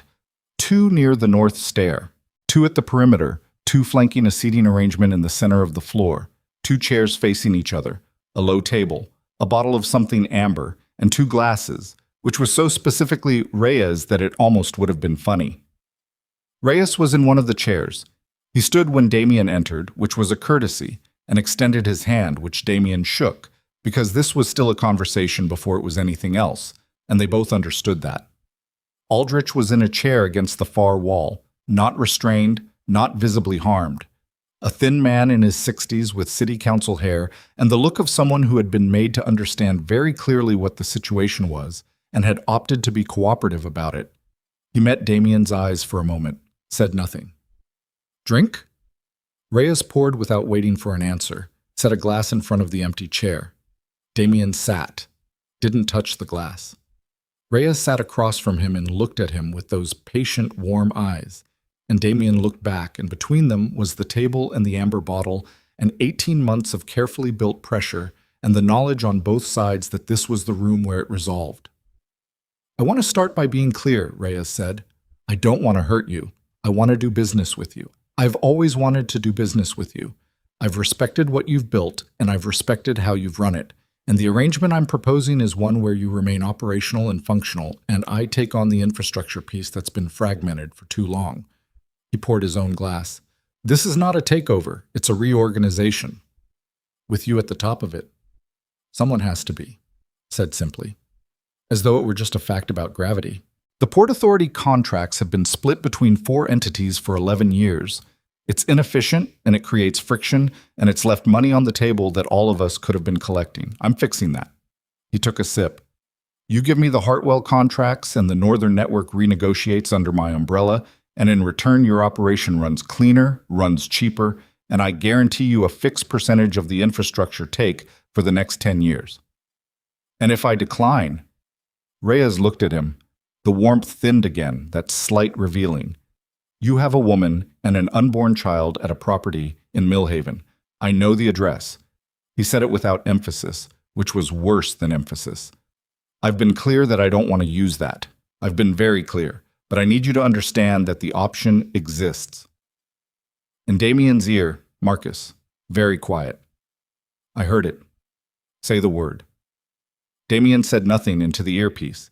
He held Reyes's gaze and let the threat sit in the air between them and felt everything in him go to a place past cold, past the controlled stillness, down to something bedrock, an absolute.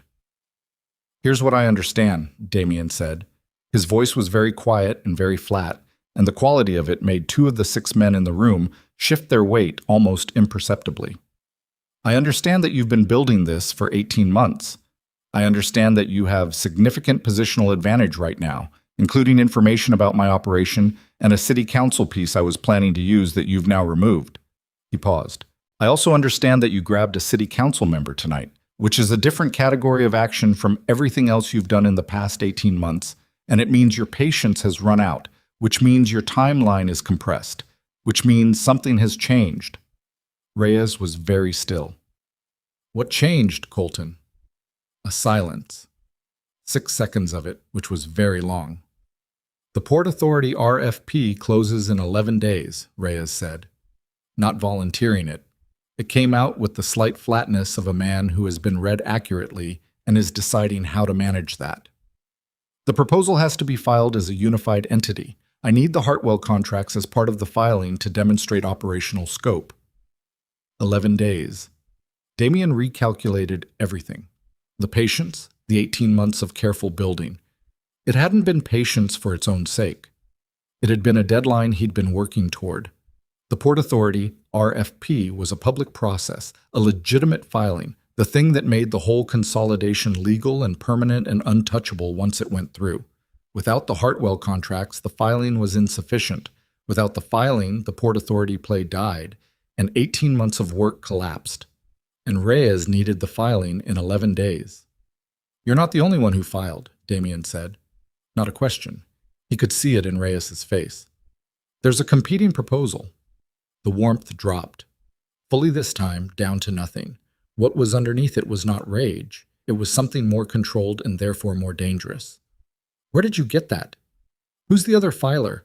That's not your... Who is it? Reyes looked at him. For the first time in this conversation, he was not the person managing the pace of it. A consortium out of the Eastern District. 4 operators, 2 of whom you know. They filed 8 days ago and they have enough scope to qualify if I don't counter with something larger. He set his glass down. Which is why I need the Hartwell contracts. Which is why this needs to happen tonight. The room had a different quality now. The men against the walls were reading something in their principal's posture and compensating, tighter, more attentive. The space between the 2 chairs felt smaller than 4 feet. Release Aldrich, Damien said, when we have a deal. Release Aldrich and I'll tell you something worth more than the Hartwell contracts. He held Reyes's gaze and kept his voice at the same flat, quiet register. Something that changes how you file the proposal and makes the Eastern Consortium irrelevant. Reyes looked at him, measuring. What could you possibly have? The Eastern Consortium's primary backer has a federal audit open on 2 of his holding companies. The audit was filed 6 weeks ago, and it's not public yet. When it goes public, which it will, before the RFP deadline, 2 of the 4 operators in the consortium will withdraw. Their legal exposure is too significant. He paused. You don't need Hartwell to beat a consortium that's going to lose half its members in the next week. Reyes's expression had gone entirely neutral, the face of a man running calculations. How do you have that? He said. Because one of the federal auditors is a person I've had a relationship with for 7 years, and she tells me things when the telling benefits us both. He kept his voice steady. The auditor was real. The information was real. He'd received it 3 weeks ago and filed it away as something that might be useful someday. You've been running intelligence on my operation for 14 months through Victor Diaz. You know I don't bluff on information. A long silence. Reyes looked at Aldrich against the wall, then back at Damien. You're offering me the federal audit information in exchange for walking away from the Hartwell ask. I'm offering you the federal audit information in exchange for Aldrich, a clean exit from my operation, and a permanent removal of any interest in Lillian or my child. He said it without heat. That's the deal, tonight, in this room. Reyes was quiet for 15 seconds. Damien counted them. Verify the audit, Reyes said to one of his men, the one with the phone. The man stepped away and made a call. The room waited. In Damien's ear, Marcus. Building has company. 2 vehicles, east approach. They're not yours, and they're not Reyes. Plates come back to nothing registered, which means the east wall of the building came apart. Not an explosion. A vehicle impact, the specific chaos of a large vehicle hitting a structure at force. The wall giving in a cascade of displaced material and broken frame and a cloud of concrete dust that turned the dim room white for 3 seconds.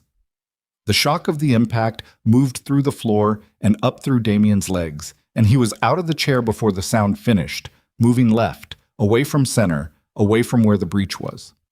Reyes's men had guns out. Reyes himself was on his feet, and for the first time in Damien's experience of him, the warmth was entirely gone, and what was left was a man who was afraid. Through the breach, through the dust and the settling debris, figures moved. 4 of them, fast and deliberate, the movement of people who had done this before in conditions like these. They were not Reyes's people. They were not Damien's people. One of them went straight to Aldrich. One of them discharged into the ceiling. A single shot, no target, pure dominance of the space. The message being, everyone stop moving or the next one has a target. Everyone stopped moving. The figure who had fired was a woman. Compact, mid-30s, with close-cropped hair under a dark cap and the specific bearing of someone who moved through dangerous rooms the way most people move through hallways. She looked at the frozen room, took 3 seconds to map it, and then looked directly at Damien. "Voss," she said, "you need to come with us." Reyes said, "Who are you?" She didn't look at him. She kept her eyes on Damien. "The consortium isn't dissolving," she said. "The federal audit is real, but the backer has political cover that keeps it quiet past the deadline. Your information is 18 days old." She held his gaze. "You need to come with us right now." Reyes started to say something. One of the other 3 figures moved between him and the woman with a quiet finality that stopped the sentence. "Aldrich walks," Damien said to the room. To both rooms. To what was in front of him, and to Marcus in his ear. "Aldrich is already out," she said. The man who'd gone to Aldrich had him up and moving toward the breach. 3 seconds, Voss." He looked at Reyes. Reyes looked back at him with the expression of a man trying to understand what he was inside of. Which version of events he'd walked into without knowing it was a version. "This isn't finished," Reyes said.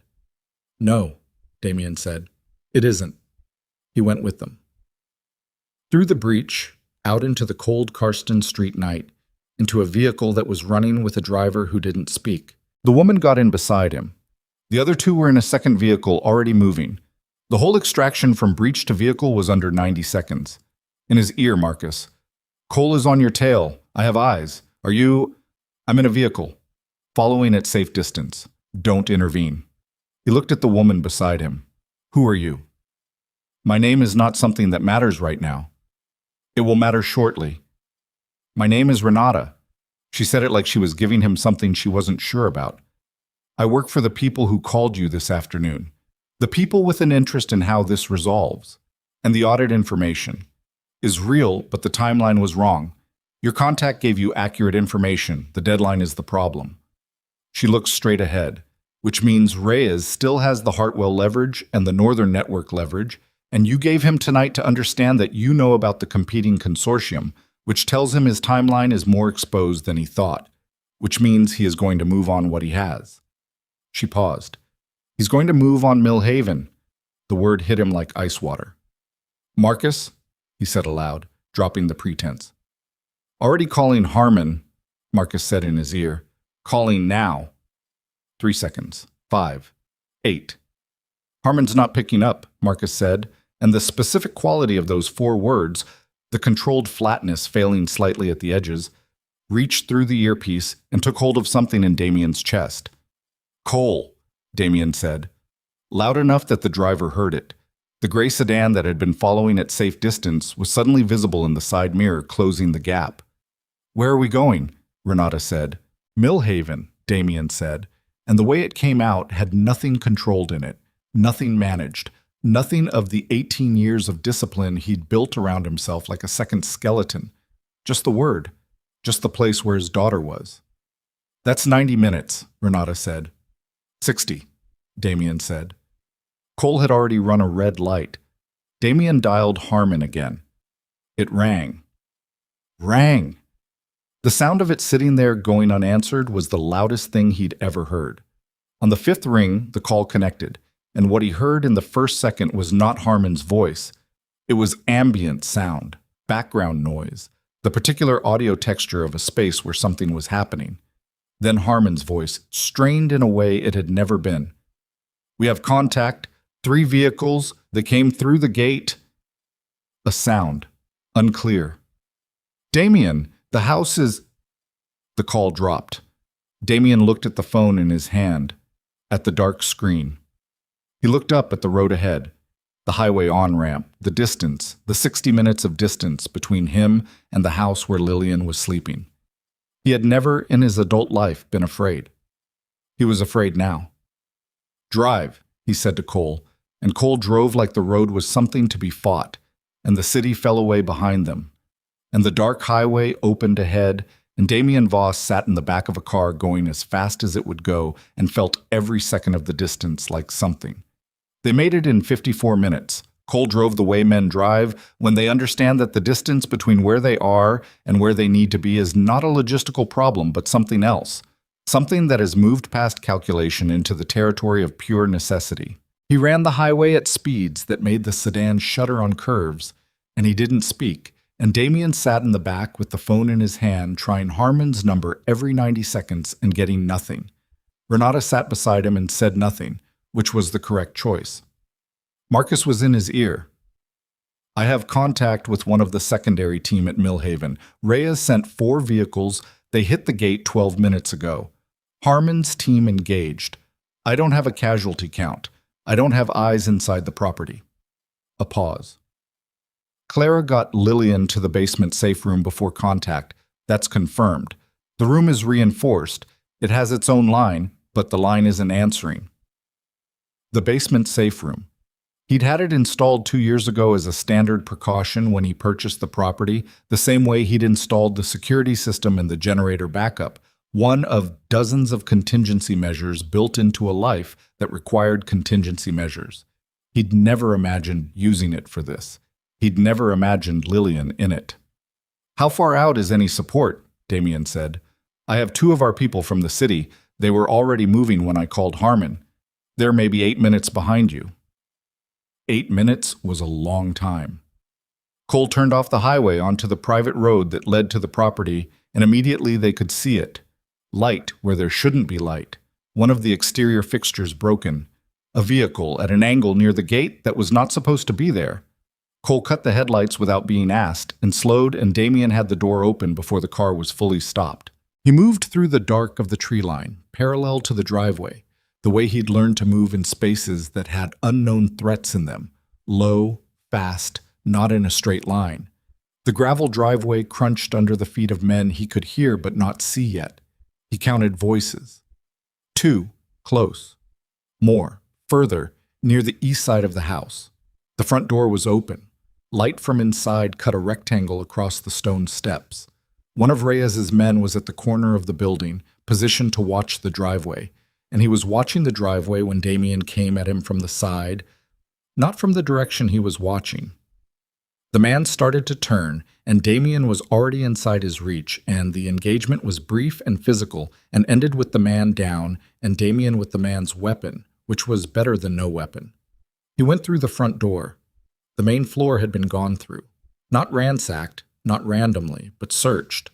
The specific pattern of people looking for something particular. Drawers opened.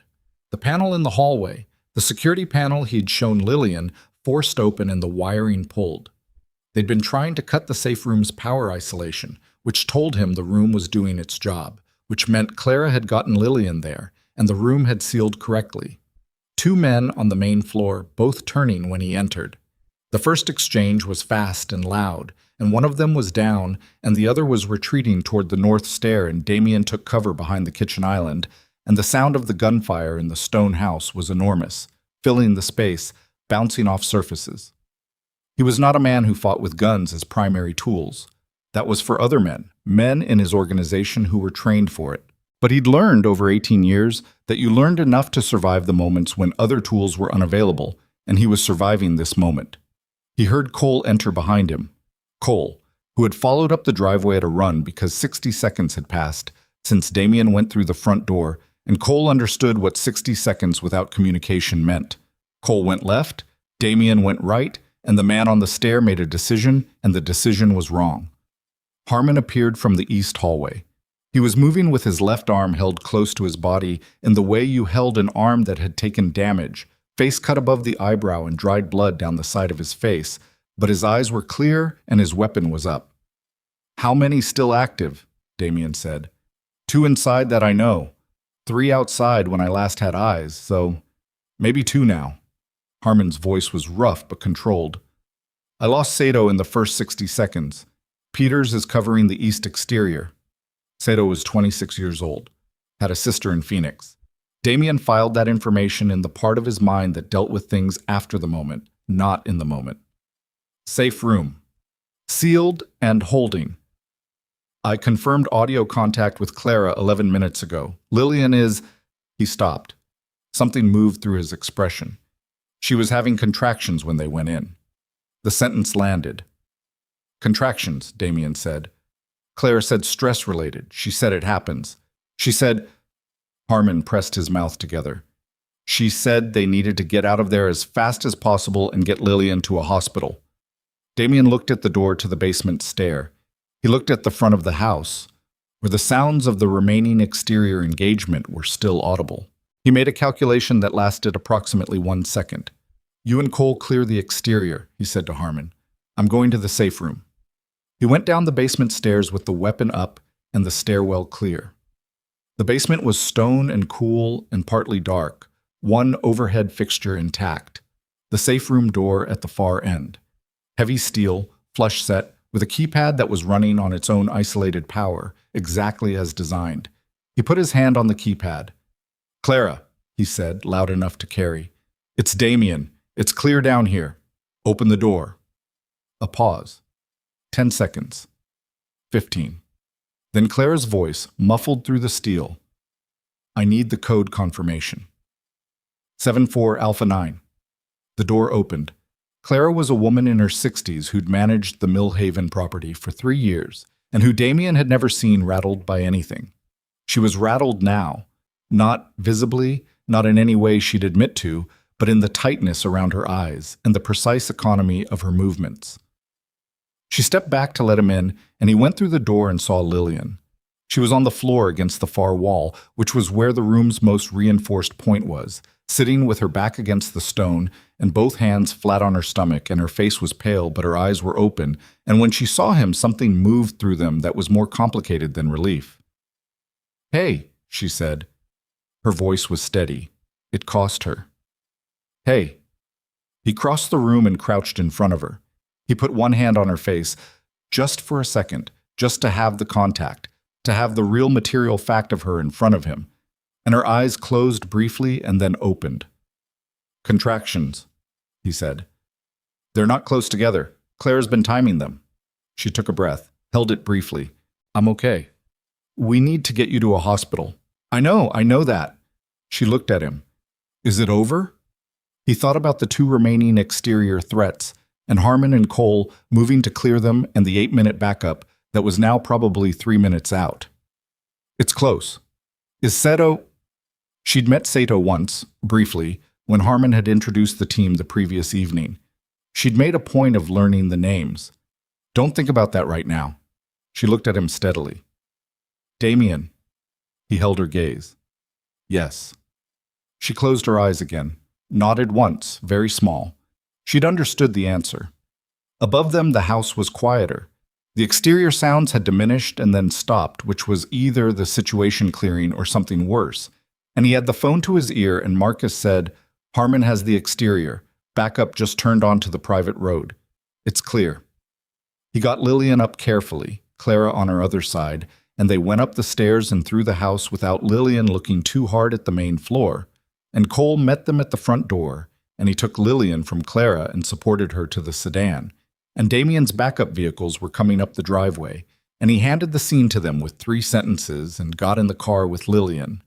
The hospital was 40 minutes at legal speed. Cole did not drive at legal speed. Lillian sat beside him with her head against the seat and her hands on her stomach, and he sat close enough that their shoulders were touching, and he didn't move away from that contact, and she didn't either. At some point she said, "The contractions are slowing." "Good." Clara said it happens, with stress, and then it regulates when the stress... She stopped, breathed. "When it's over, you're going to be seen by a doctor in 30 minutes. "I know." He looked at the road, at the headlights cutting through the dark. He thought about Harmon's arm and Peter's on the exterior, and Sato, who was 26 and had a sister, and who was gone because Reyes had sent 4 vehicles to a house in the country to leverage a man who'd built his life on never being leveraged. "I'm sorry," he said. Lillian turned her head to look at him. "For bringing this to you, for all of it." He kept his eyes on the road ahead. "You built something clean, away from everything I am, and I walked back into your street and you ended up in a basement with contractions because of who I am." He paused. "I'm sorry." A long silence. "You didn't create Reyes," she said. "No, but I built the world Reyes operates in. I built my part of it, and I kept building it, and that world doesn't stay in its lane. I knew that. I always knew that, and I told myself you were safe because you were distant." He let that sit. "You weren't distant enough." "Maya's not distant enough either," Lillian said quietly. "She's never going to be distant enough. She's yours. That doesn't go away." He said nothing. "I'm not..." She pressed her lips together, took a breath as a mild contraction moved through her, waited for it to pass. "I'm not saying I forgive everything. I'm not saying tonight changes the years before it. But I'm sitting here and she's still in here, and you drove 54 minutes in under that, and I..." She stopped. Reset. "I know the difference between a man who sends money and a man who comes." He finally looked at her. She was looking at him with her eyes dark and exhausted and completely direct, and the pale moonlit interior of the car was not a kind light. But she didn't need kind light. She was not a woman who needed to be seen under controlled conditions. "You came," she said. He held her gaze for a moment. "I was always going to come," he said. She looked at him for another moment, then turned back to the windshield. Her hand found his on the seat between them. She didn't hold it dramatically. She just put her hand over his, a weight, a fact, and left it there. The hospital was a regional medical center 42 minutes from the property. They took Lillian immediately. The word private and the look on Damien's face communicated what it needed to. And he stood in a hallway outside a room where doctors he couldn't see were assessing his daughter's status. And he felt every version of helplessness he'd ever avoided feeling all arriving at once. Marcus called at some point. He answered. "Reyes," Marcus said. "He's gone to ground. The men he sent to Millhaven, 2 in custody, local law, which is a problem for us, and 2 others who cleared the property before Harmon had the exterior. Reyes himself hasn't been reachable since Karsten Street." A pause. "The Aldrich situation is going to require management." "I know." "Aldrich was not harmed, and Renata's people delivered him to his car. He's going to want to talk." "I'll talk to him." "And Damien." A pause.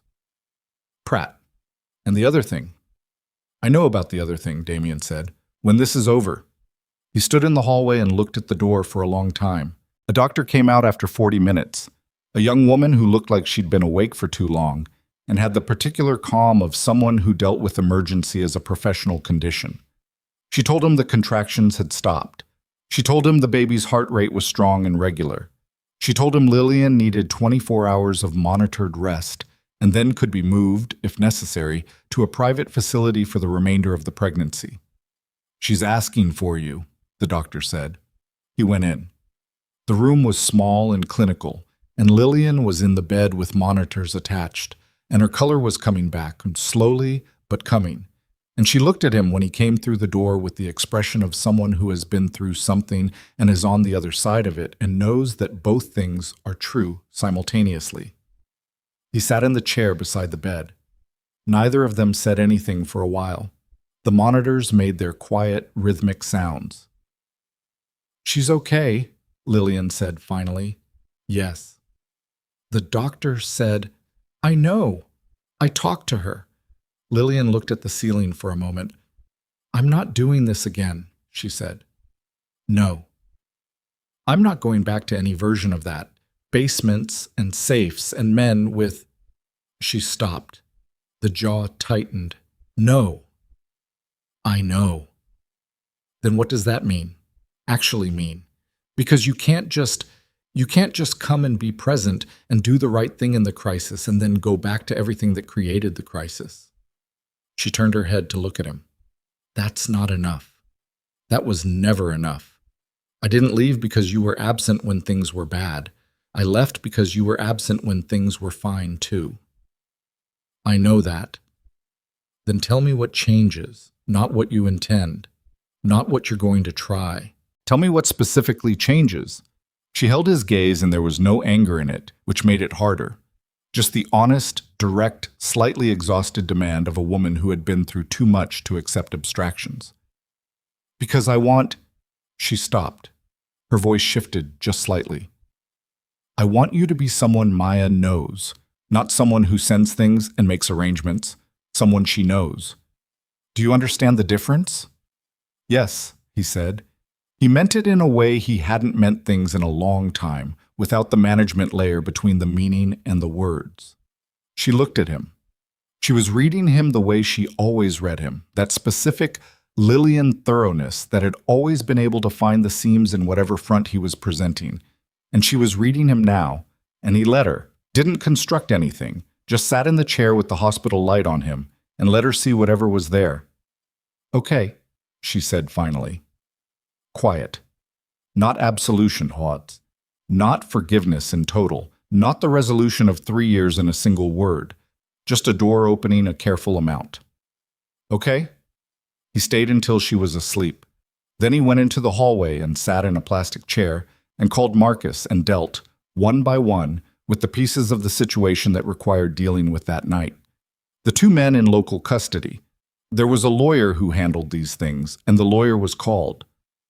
Aldrich, Marcus had spoken with him, and Aldrich was frightened but manageable, and would be more manageable once he understood that what Reyes had used him for was not something that needed to become public.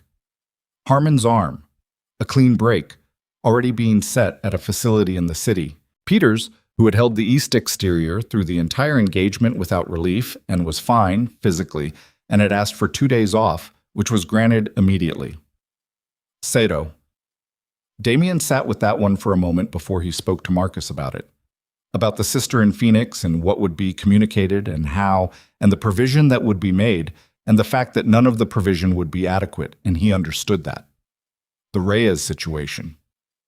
Reyes had gone to ground, which meant he understood that what had happened at Karsten Street and what had happened at Millhaven had shifted the balance in a way that made his previous position untenable. The Aldrich piece was compromised. The Hartwell leverage was less clear now that Damien had demonstrated willingness to engage rather than fold. And the 4 vehicles to Millhaven had escalated past leverage into something that created its own liability for Reyes. Men in custody who could be connected to his operation, an action that had failed, and a target who had not responded the way the calculation had assumed. Reyes would regroup. He would recalculate. He would not disappear permanently. But the Port Authority RFP closed in 11 days and the Hartwell contracts were not going to Reyes, and without a clean path to those contracts, the filing was insufficient, and the play that 18 months of work had been building toward would collapse on its own deadline. The Eastern Consortium, Damien said to Marcus, the backer with the federal audit. What about them? I want to talk to them, not the backer, the other 3 operators. He thought about what Renata had said, that the audit was real but the timeline protection was real too. If the backer's legal exposure is genuine, the other 3 operators are going to be looking for a way to reposition before it becomes a problem for them. I can offer them that. A pause from Marcus. You're thinking about filing. I'm thinking about what it looks like if 2 of the current consortium operators fold into a proposal under Hartwell's scope. The filing qualifies without Reyes and without the backer whose protection runs out. He stood up from the plastic chair and walked to the window at the end of the hallway. The parking lot below was quiet and lit in orange, and beyond it the dark of the surrounding area. Set up the contact, carefully. The conversation has to happen before the deadline, and Reyes cannot know about it until the filing is in. And Reyes gets a different call. After the filing is in, he looked at the parking lot. He gets the conversation where I explain what the submission period cost him and what the alternative is going forward. Which is that he stays in his lane and we operate in parallel without the consolidation play, which is what the last 18 months were actually about. He doesn't want the Port Authority contracts for the money. He wants them for the control structure. I take that option off the table permanently, and I offer him something else for it. He thought about the information the unknown caller had given him, the shape of Reyes's actual position. He's afraid of the Eastern Consortium even without the backer. He's afraid of consolidation happening without him. I give him a seat at a table that isn't a throne, and he takes it because patient men always take the sustainable option over the dramatic one. And if he doesn't, Damien looked at the orange-lit parking lot for a moment. Then we have a longer conversation. But he will. He turned from the window. Tonight he's afraid. Afraid men make sustainable choices. He went back to Lillian's room and sat in the chair until morning. He didn't sleep. He sat in the particular stillness of a hospital room at 4 a.m, with the monitors making their small, steady sounds and Lillian breathing slow and even in the bed. And he was present in that room in a way he had not been present in any room for a very long time. Not managing it, not assessing it, just in it. At 6:15, she woke up. She looked at him in the chair and processed the fact of him being there and said nothing for a moment. "You stayed," she said. "Yes." She looked at the ceiling. "Did you sleep?" "No." "Damien?" "I know." She turned her head to look at him. "You're going to have to learn to sleep in chairs. They're not comfortable, but you're going to be in a lot of them over the next however many years." Something moved through him. He didn't have a word for it, or rather he had the word, and it was one he hadn't used in 18 years of building walls and burning them around himself. He looked at her in the hospital bed in the early morning light and felt it anyway. "I know," he said. The Reyes situation resolved over the following 9 days in the way that complex things resolve when the architecture of power shifts beneath them, not in a single dramatic moment, but in a series of smaller ones that accumulated into a conclusion. The Eastern Consortium operators were willing to talk, as Damien had believed they would be. 2 of them folded into the Hartwell scope without significant negotiation, because their alternative was continuing under a backer whose federal exposure was a ticking question mark, and the Hartwell filing went in on day 8 with sufficient operational scope to qualify. Reyes called on day 9. The warmth was present, but thinner than it had ever been, like fabric washed too many times. He said, "You moved fast." "I had a deadline," Damien said. "You did." A pause. "The Millhaven situation was a mistake in judgment. I want you to understand that it was not my preferred approach." "I understand what it was." "I had people who acted with more aggression than I authorized." Another pause. "The 2 men who were detained, I understand there's been a resolution." "There has been." Silence. The particular silence of a man recalculating. "The Port Authority filing. If your proposal is accepted, it will be. Then you're in a position to structure the operational framework." A longer pause. "I'd be willing to discuss a role in that framework, a defined role, without the consolidation component." There it was, patient men and sustainable choices. "Set up a meeting," Damien said. "Neutral location. In 2 weeks. We'll discuss the framework." He paused. "And Colton, Lillian and my daughter are permanently outside of any framework we discuss. That's a condition I'm stating once." A pause. "Understood," Reyes said, and this time the warmth was entirely absent, and what was in its place was something more honest. A professional acknowledgement between 2 men who had tested each other's limits and understood them now. The meeting was set. Damien dealt with Pratt in the way you dealt with informants whose utility had ended, cleanly, without drama, with a clear accounting of what had been done and what the consequences were. Pratt left the organization with a settlement that communicated the seriousness of the breach without creating a martyr, which was the calculus of these things. Marcus was different. Marcus came to the office on a Tuesday morning 12 days after Millhaven, dressed the same as he'd dressed every Tuesday for 11 years, and sat across from Damien's desk with the expression of a man who had been living with something for a long time and was ready to have it resolved, in whatever direction it resolved. Damien looked at him for a long moment. "You've been with me 11 years, he said. "Yes." "And in 11 years you made one significant mistake and then spent 14 months carrying it." He held Marcus's gaze. "That's not a record I can dismiss." Marcus said nothing. "But the carrying of it, the choice not to tell me, that's what I can't have in the person next to me." He kept his voice even. "Not because it was intentional, but because the judgment that produced it is a kind of judgment I can't work around. You decided what I needed to know. That's my decision." "I know," Marcus said. Quiet. No argument. "I want you to take the Western Regional Coordination. It's a significant role. It's fully operational. It's just not this." He held the gaze. "I'm not ending your place in the organization. I'm changing it."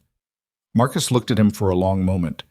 Something moved through his face, not entirely relief, not entirely hurt, the complicated combination of a man receiving a consequence that is fair and is still a consequence. "All right," he said. "All right," Damien said. Marcus stood, straightened his jacket, and went to the door.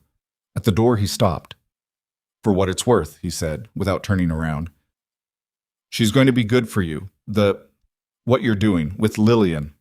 A pause. "You're different already." He left. Damien sat in the office for a moment with that hanging in the air. Then he picked up his phone and called Lillian. She was at Millhaven still. She'd agreed to stay for the remainder of the pregnancy, which was her decision, made on her own terms, with Clara there and the property security rebuilt with people Harmon had personally vetted. Damien drove out 3 times in the first week, twice in the second. She answered on the second ring. "How is she?" he said. "Active." He could hear in Lillian's voice the particular tone that appeared when she talked about Maya, the thing that was not yet love, because love was already there. It was something past it, some more specific and animal thing. "She's been moving all morning. The midwife was here yesterday and said everything looks exactly right." "Good." "How did the meeting go?" "It went." He paused. "Marcus is moving to the Western Regional role." A silence on Lillian's end. She'd known the outlines of it, enough to understand the shape. "How are you with that?" "I'm managing it." "That's not what I asked." He looked at the desk, at the papers on it, at the city outside the window. "I'm dealing with it," he said, and it came out slightly different from managing it, slightly more honest. He was good. He made a bad mistake. Those 2 things are both true. "Yes," she said. "They usually are." They talked for 20 minutes about nothing consequential, about the property, about the midwife's assessment, about the fact that Clara had been teaching Lillian to make bread because the pregnancy had given her insomnia and having something to do with her hands at 4 in the morning helped. He sat at his desk in the city and listened to Lillian talk about bread she made at 4 in the morning and felt the distance between where he was and where she was as something specific, something with a shape that was new. "I'm coming Thursday," he said. "I know you're coming Thursday. I mean, I'm coming Thursday and staying through the weekend, if you want that." A small pause. "Bring something decent to eat. Claire's bread is good, but she has specific opinions about dinner." He drove out Thursday. He stayed through Sunday. He slept in the room at the end of the hall, and he ate dinner at the kitchen table with Lillian and Clara, and he went on a walk with Lillian on Saturday morning, slow, at the pace her body required, along the path behind the property where the trees were old and the light came through them in the particular way October light comes through old trees, golden and slightly melancholy and very clear. They didn't talk about the future, not the specific architecture of it, not the formal arrangements or the what comes next of 2 people who had separated and found each other again under violent and improbable circumstances.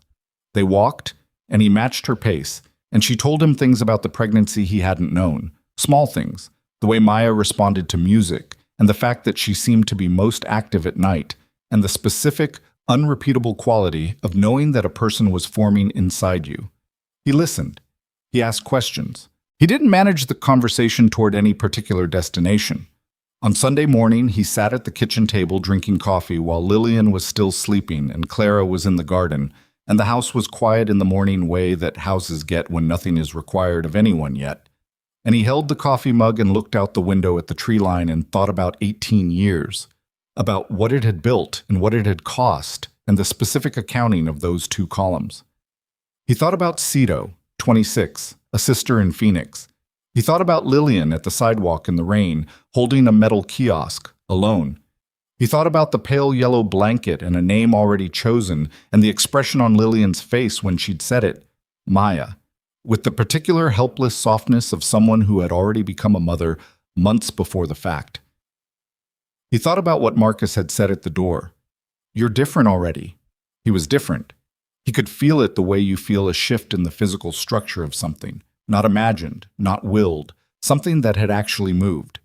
He'd spent 18 years building walls so precise and so total that the maintenance of them had become indistinguishable from who he was, and something in the last 3 weeks had moved through the foundation of that architecture and left cracks he wasn't, this morning, interested in repairing. Clara came back in from the garden with dirt on her hands and looked at him and said nothing, just went to the sink, which was exactly what he needed from her. Lillian appeared at 9:30. She moved through this kitchen doorway slowly, hand on the doorframe, and she was enormous and tired and her hair was undone, and she looked at him at the kitchen table in a way that lasted a moment longer than a look, and then she went to the coffee and poured decaf and sat across from him. "You're still here," she said. "You said stay through Sunday." "It's Sunday. It's Sunday morning," he said. Something in her face did the thing it did when she was containing something that was trying to come through. "Stay for lunch," she said. "Okay," he said. He stayed for lunch, and after lunch he stayed through the afternoon. And at some point in the late afternoon, Lillian was on the couch with a book she wasn't reading, and he was in the chair across from her, not looking at anything in particular, and the light was going orange and low through the west windows, the way October light goes, and neither of them said anything. Maya arrived on a Thursday morning 3 weeks later, at 6:42, in a private room at Meridian Clinic, where Damien had brought Lillian when the contractions went regular and serious at 3 in the morning, driving the 90 minutes while Lillian timed her own breathing and held his hand on the center console and said nothing useful and everything necessary. He was in the room. He'd asked if he should be, and Lillian had looked at him with the expression that meant the question itself was the wrong kind, and he'd understood. He was in the room. Maya was 7 pounds, 2 ounces, and she arrived in the way that all births arrive, loud and shocking and irrefutable, the most basic evidence that existence does not ask permission. The doctor placed her against Lillian's chest, and Lillian made a sound he'd never heard from her before, and held her daughter with her whole body, everything oriented toward that new small weight. And then Lillian looked at him. She looked at him with the specific, unrepeatable expression of someone handing you something they would die for, something that is theirs in the most fundamental possible way in which they are choosing, voluntarily, with full understanding, to include you in. She held Maya out toward him. He took her. She was small, in a way that made everything else that had ever seemed small reveal itself as large. She was warm and dense and alive in the specific, startling way that very new things are alive. Fully committed to existence, completely uncompromised by any knowledge of what existence contained. She had her eyes open. They were unfocused, not yet the eyes that would later know him, but they were open and they were looking and they were dark. He held her and she did not break, and he did not break either, or he broke in the way that things break when the breaking is necessary, when the structure that falls was one that should have fallen. He stood in the room with the morning light coming through the hospital window, orange and clear, and held his daughter and did not manage it or contain it or construct anything around it, just stood with it all the way through. Lillian watched him from the bed. Her face was exhausted and open, and she said nothing because nothing needed to be said. Later, much later, when Lillian was sleeping and Maya was in the bassinet beside her and the room was quiet, in the particular way it gets quiet after the largest things have happened, Damien sat in the chair beside the bed and looked at both of them. He thought about what he'd told Reyes on the phone the night he called Marcus from the hospital parking lot in a different lifetime 3 weeks ago. I'm going to figure out the rest of it. He'd meant it as a tactical statement, a problem-solving statement, the kind of thing he said when he could see the shape of the solution even if the details weren't clear yet. He understood now that it was larger than that the rest of it was not a problem with a solution, but a practice, a daily discipline that had no completion point, no acquisition and no control and no leverage. Just showing up, just matching the pace, just staying through Sunday morning and into Sunday afternoon, and being present in the room where the hard things happened and the quiet things happened and all the ordinary things that turned out not to be ordinary at all. He looked at his daughter asleep in the bassinet. He looked at Lillian, who had walked away from him and built something real and survived and kept Maya safe and been honest about every hard thing when it would have been easier not to be. He thought about all the things he'd built in 18 years and the question of whether any of it had been worth what it cost. And he held that question without trying to answer it, because some questions were not for answering, they were just for carrying. The morning light moved on the hospital wall. The monitors made their small, steady sounds. Outside the window, the city was doing what cities do, indifferent and enormous, and completely uninterested in any of it. Inside the room, something was beginning. Not new, exactly. Not a clean start, not the kind of thing that erases what came before. Just a door, opened a careful amount, light coming through it, and two people who knew each other's worst deciding, quietly and without drama, to walk through it together. Damien Voss, the most feared name in the underground world, sat in a plastic hospital chair in the early morning and breathed, and for the first time in 18 years, the breathing was enough.